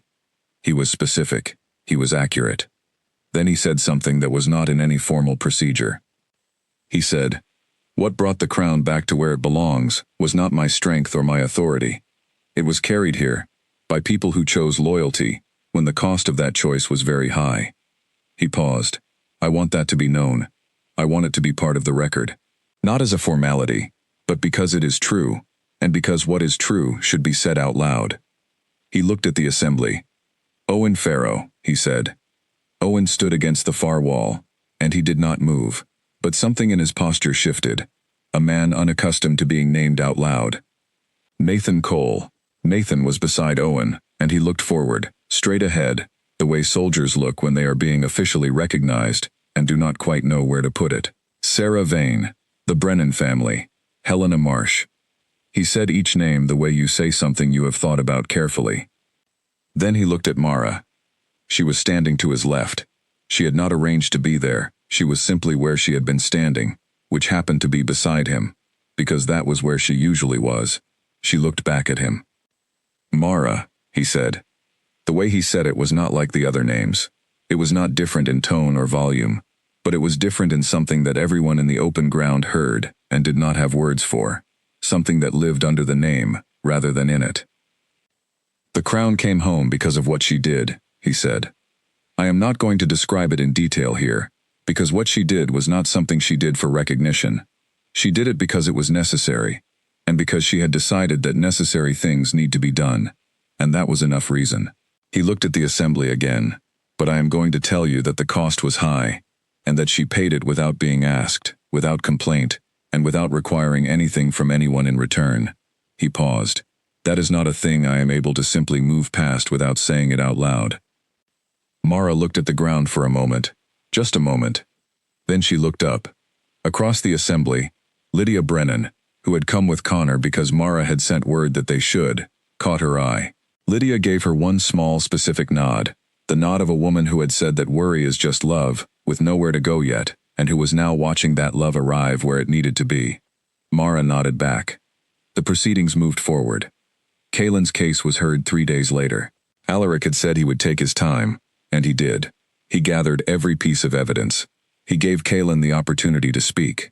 He did not sentence out of emotion or spectacle, but out of the same patient attention he gave to every problem that required a real answer, rather than a satisfying one.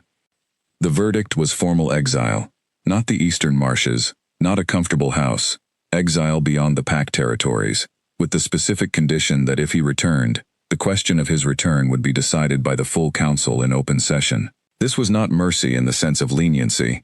It was the choice of a king who understood that making a man a martyr inside the pack's borders was worse for the pack than removing him from them. It was a calculation, and it was the right one. Kalen's allies in the conspiracy, there were 9 of them, when all was said and done, received consequences specific to their roles. The 2 who had physically managed the ambush faced the hardest outcomes. The others, who had provided information or looked away at critical moments, faced consequences proportional to what they had actually done, which some of them found unexpectedly lenient, and which Alaric had chosen deliberately, because people who are treated more fairly than they expected have a specific relationship to the authority that treated them that way. Owen, watching the sentencing from the side, said quietly to Mara, "He is already thinking about the next 10 years. "He always is," Mara said. She meant it as a simple fact, but she heard it, after she said it, as something more. He was a man who thought about what came next, who governed not just for the moment, but for the shape of the thing after the moment.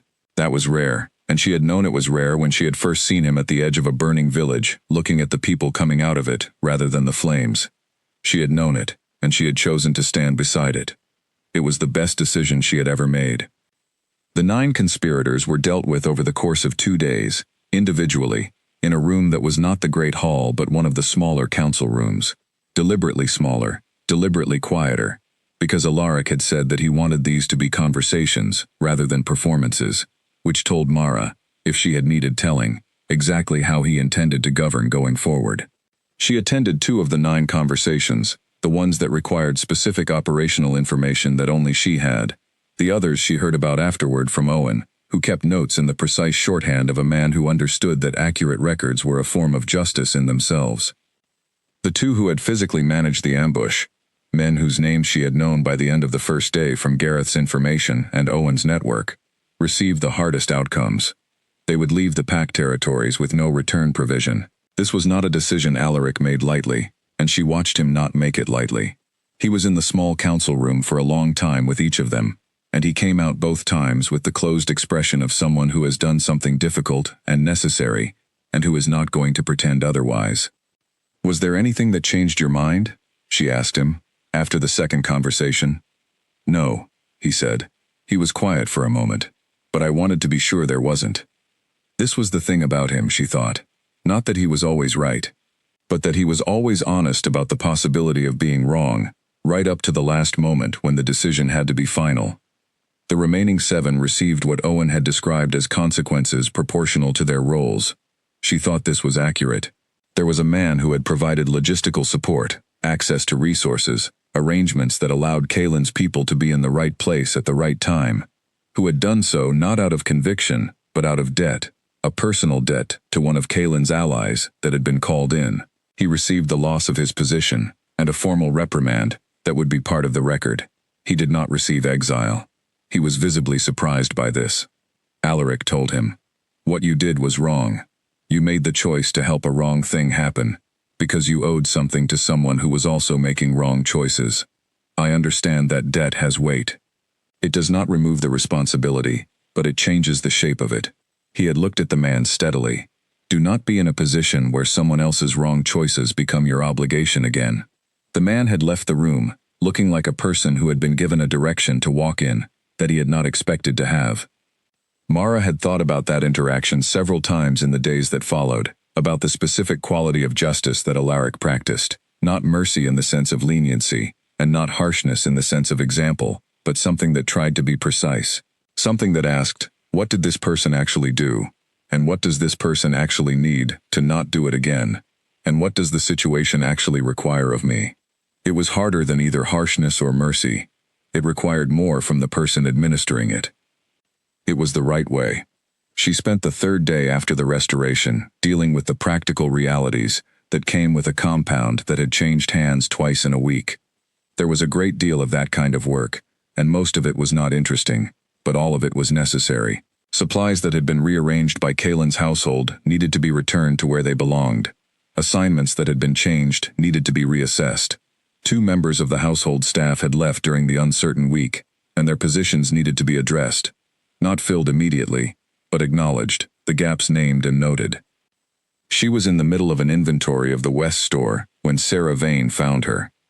Sarah looked, for the first time since Mara had met her, like someone who was not in motion toward anything. She looked like someone who had stopped. Is something wrong? Mara asked. No, Sarah said. She held a folded piece of paper, which she had already opened, and refolded several times, which Mara could tell from the way the creases had multiplied. I was given something this morning. From the king. Mara set down her inventory list. Sarah held out the paper. Mara read it. It was brief and written in Alaric's hand, which she knew well, slightly slanted to the right, very even, the kind of handwriting that belongs to someone who writes carefully, rather than quickly. It offered Sarah Vane a permanent position in the compound's communications network at a formal rank, with a formal title, and it mentioned that this was not a courtesy title but an operational one, and that the position came with authority, not just responsibility. She handed it back. That is what you are, she said. That is what you have always been. He is just saying it out loud now. Sarah looked at the paper for a moment, then at Mara. Did he do this for everyone? Sarah asked.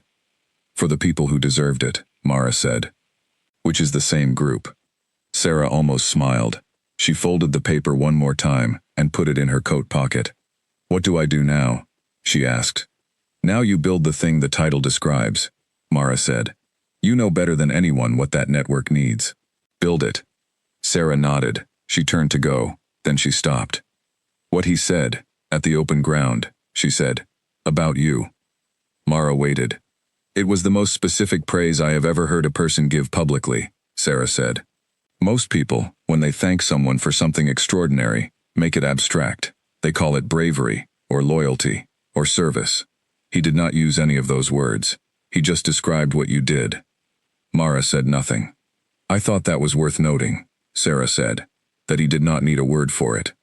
He just said what it was. She went. Mara stood in the West store with her inventory list, and she thought about that for a moment. Then she picked up her list and went back to work. The Brennan family came to the compound on the 5th day, as she had asked them to. She met them at the east gate, and she walked them through the compound herself, which was a thing she did not usually do for anyone, but which felt right.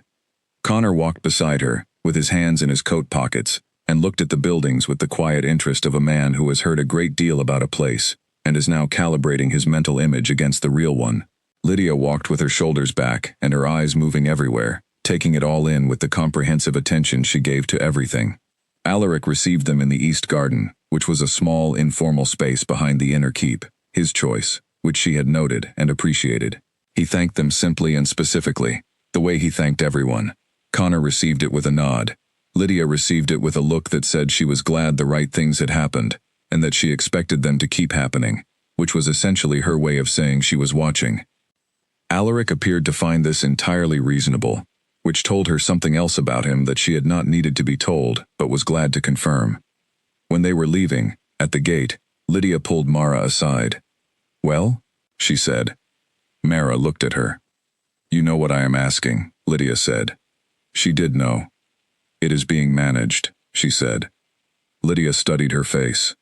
By you, or by him, or by both of you together? Mara paused. By both of us, she said. Lydia nodded. She did not smile, which was not her way. But something in her expression settled in the way it did when she had been told something true that she was glad to hear. Good, she said. She walked to where Connor was waiting with their horses. They rode away through the east gate, and the sound of their horses on the road faded, and Mara stood at the gate for a moment in the ordinary afternoon air. Everything was not finished. It would not be finished for a long time, and some of it would never be finished in the sense of done, because the work of a pack and a territory, and the people who lived within it, was not the kind of work that had a completed state. It had a direction. It had people committed to the direction.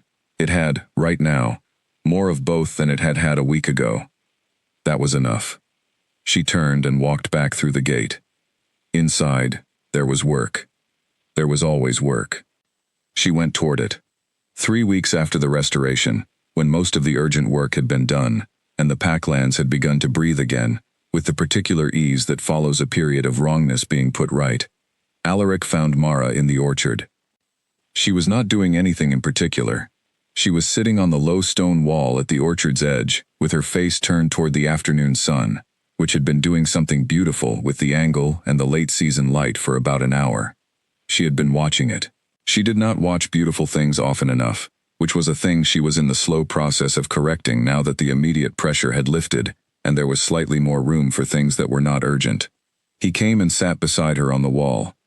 For a while they did not speak. The orchard was quiet, in the specific way that places with old trees are quiet.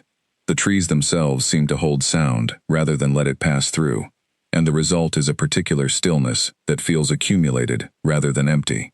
Mara had found this orchard on her 4th day of working at the compound, and she had come here, irregularly, across the years since, when she needed to think without the compound thinking alongside her. "Helena says you are healing well," Alaric said. "Helena is correct," she said. "She says you have been compliant." Helena has an unusual definition of compliant. She said you only did 3 things she told you not to do, rather than the usual 6. "That is significant improvement," Mara said. He looked at her. The afternoon light was doing the same thing to his face as it was doing to the orchard. Something golden, something that was neither kind nor unkind but simply present, illuminating rather than flattering. He had been healing too, more visibly than she had, because his wounds were visible, and hers largely were not. The bruising had faded. The cut above his brow was a line now rather than a wound. The ribs were still asking for consideration, which he gave them, because the difference between caution and weakness was a distinction he had always made clearly. "I told you I was going to have a conversation with you," he said. "You did," she said. "About the things you do without telling me." "Yes." He was quiet for a moment, looking at the trees. Then he said, not as an accusation, not as a reprimand, but with the specific honesty of a man who has turned something over many times and arrived at where the truth actually lives. "When I was in that upper room at Greywood, I spent a great deal of time wondering whether you were alive. I spent a considerable amount of time thinking about what I would do if you were not." She looked at the trees too. And I did not like any of the answers I arrived at," he said. "None of them were good. The ones that involved continuing were the worst." She was quiet. "I am not telling you this to put a burden on you," he said.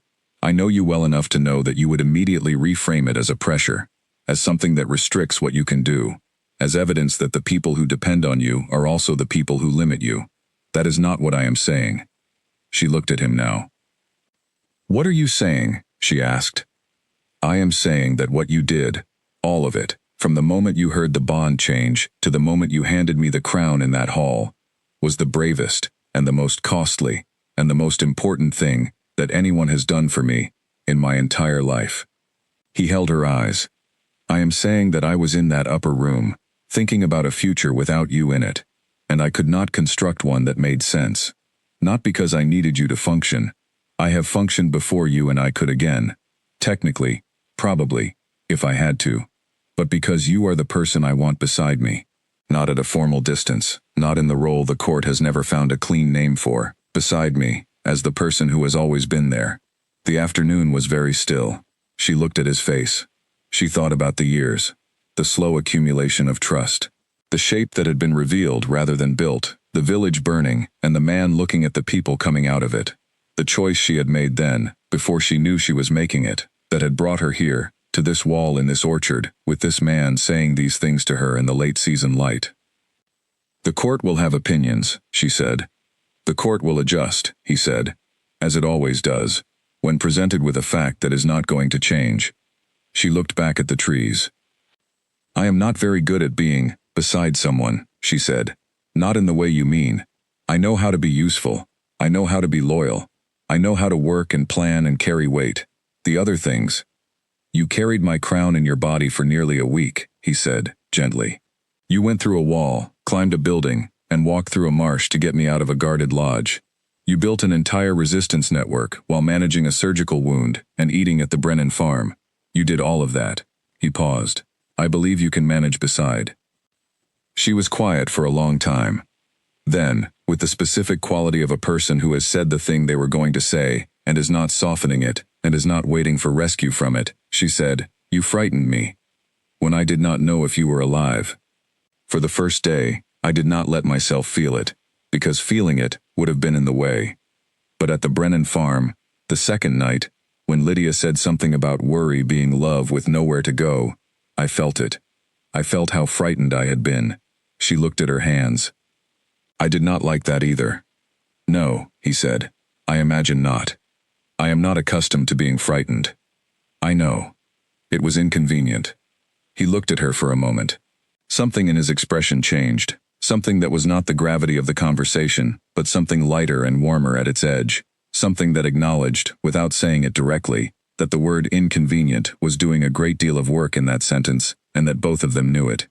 The conversation I promised you, he said, about the things you do without telling me. Yes? I am amending it. The new version of the conversation is, tell me, when you can, not always. Not when there is no time, or when the telling would compromise the doing, or when I would try to stop you for reasons that are personal rather than practical. He looked at her steadily. But when you can, tell me. She looked at him. I can do that, she said. He put his hand over hers on the stone wall. It was not a dramatic gesture. It was the gesture of a person who has decided something and is putting that decision into physical form without requiring ceremony. She turned her hand over under his. The sun continued its work with the angle and the light. The old trees held their quiet.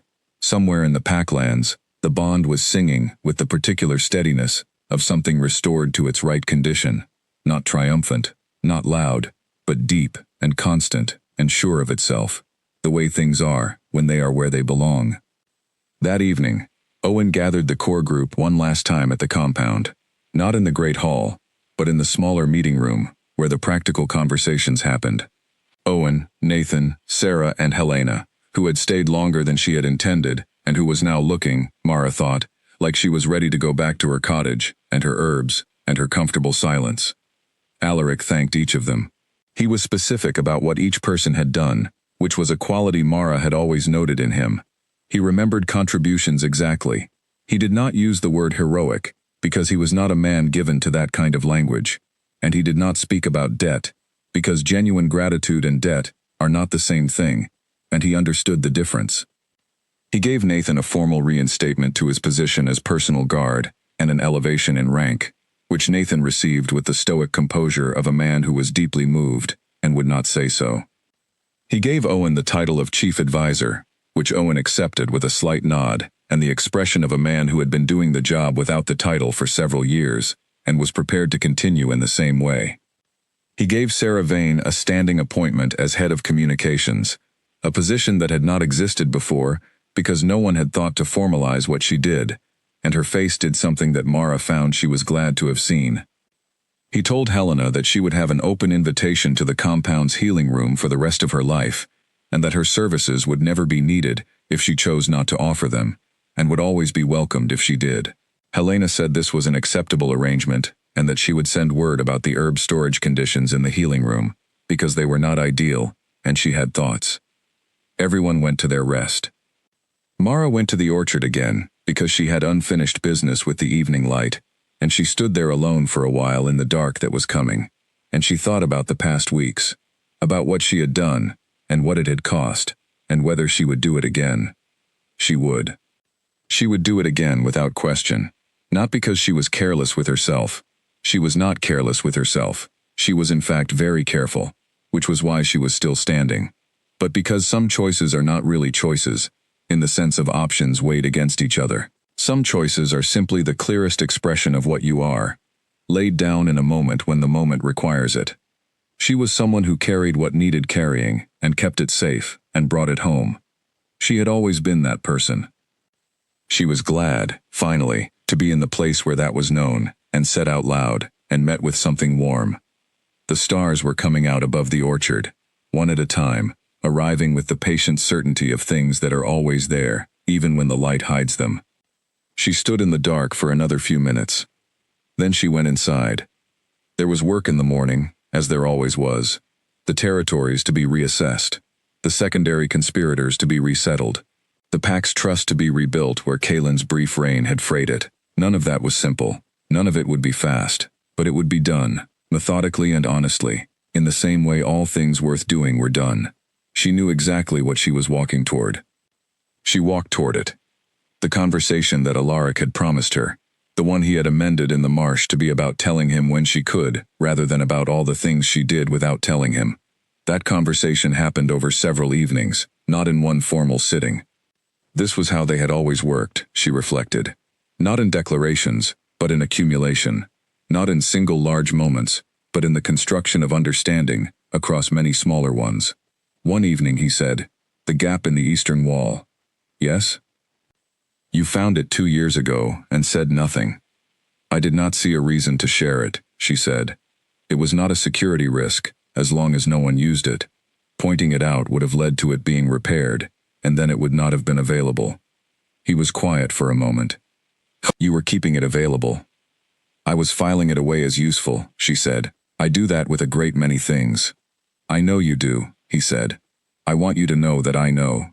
She looked at him. "I have been watching you file things away for 6 years, he said. "The gap in the wall, the drainage route behind the stable, the fact that old Helena keeps her door unlocked from the inside when she is home. You collect these things like, you do not collect them. That is the wrong word. You are simply always paying attention, and you retain what you notice, all of it." "It has been useful," she said. "It saved my life," he said, "among other outcomes." She was quiet. "I am not making a larger point," he said. "I am just telling you that I see it. I have always seen it. I have not always said so."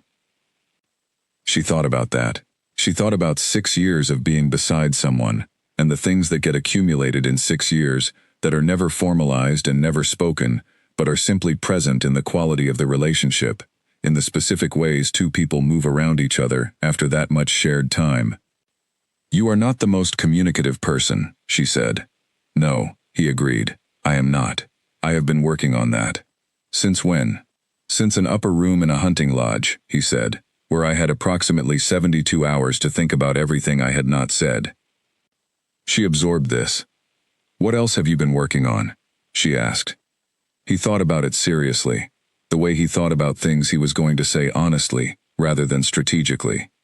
"I have been working on not assuming that the people around me know what I think of them," he said. "I tend to act on what I think, rather than saying it. I assume the action communicates the thought. It often does not." She thought about that. "It sometimes does," she said. "Not reliably." "No," she agreed. "Not reliably." They sat with that for a moment, in the quiet of the orchard, which had become their habitual space, not because they had chosen it officially, but because they had both, independently, spent time here, and at some point, the habit had merged. The season had moved, while they were not looking. The leaves on the orchard trees had gone further toward gold, and some had gone to rust, and a few were beginning to let go of the branches they had been holding all year, drifting down in the windless moments of the afternoon. She had always found autumn honest, in a way that other seasons were not. It did not pretend. It moved in one direction without apology, and everything that was going to change, changed, and what was left after the change was what had been real all along. "The council wants to hold a formal recognition ceremony," Alaric said. "I know. Owen told me. They want to formally recognize the people who were involved in the restoration, officially, in the record." She was quiet. "You can say no," he said. "They will not love it, but they will accept it. I have told them that individual choice in this regard is not negotiable." She thought about Sarah's comment, about his public acknowledgement at the open ground, about the way he had named what she had done specifically rather than abstractly. She thought about whether it mattered to her, being named in a ceremony, having it in a record. She found, somewhat to her surprise, that it mattered a little. Not for vanity, not for the naming itself, but because there was a version of what she had done that would not be in the record without the ceremony, a version that made it invisible, that folded her contribution into the general restoration and allowed the story to be told without her in it. And she thought, stories get told. They get passed down, and if the story of this week gets passed down without the full truth of what happened, then the next person who has to make the kind of choice she made, the person who has to decide whether to carry something impossible because it is necessary, that person will not have the precedent. They will not have the knowledge that it was done, and that it was survivable, and that it mattered. She thought that the story was worth being in. "All right," she said. He looked at her. "I will attend the ceremony," she said. "If I can stand in the back." "You cannot stand in the back," he said. You are the reason there is a ceremony. Then I will stand in the front and feel awkward about it. You can feel however you need to feel about it, he said. I am told the feeling passes. Who told you that? Rowan, he said. He has attended a significant number of formal recognitions. He said the awkwardness of the first 30 seconds is the worst of it, and that after that, a kind of numbness takes over that is not unpleasant. She looked at the trees. I trust Rowan's assessment, she said. The ceremony was held a week later. It was a clear morning, which was not something she had arranged, but which she noted as a piece of good fortune, from the kind of afternoon sky that cooperates with important events occasionally, and without obligation.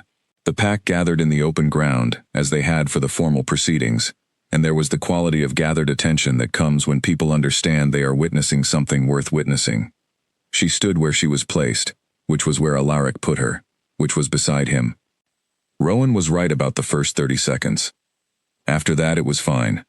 Owen stood near the wall with the expression of a man who had decided that this was happening, and he was going to allow it, and that was all he was going to say about it internally.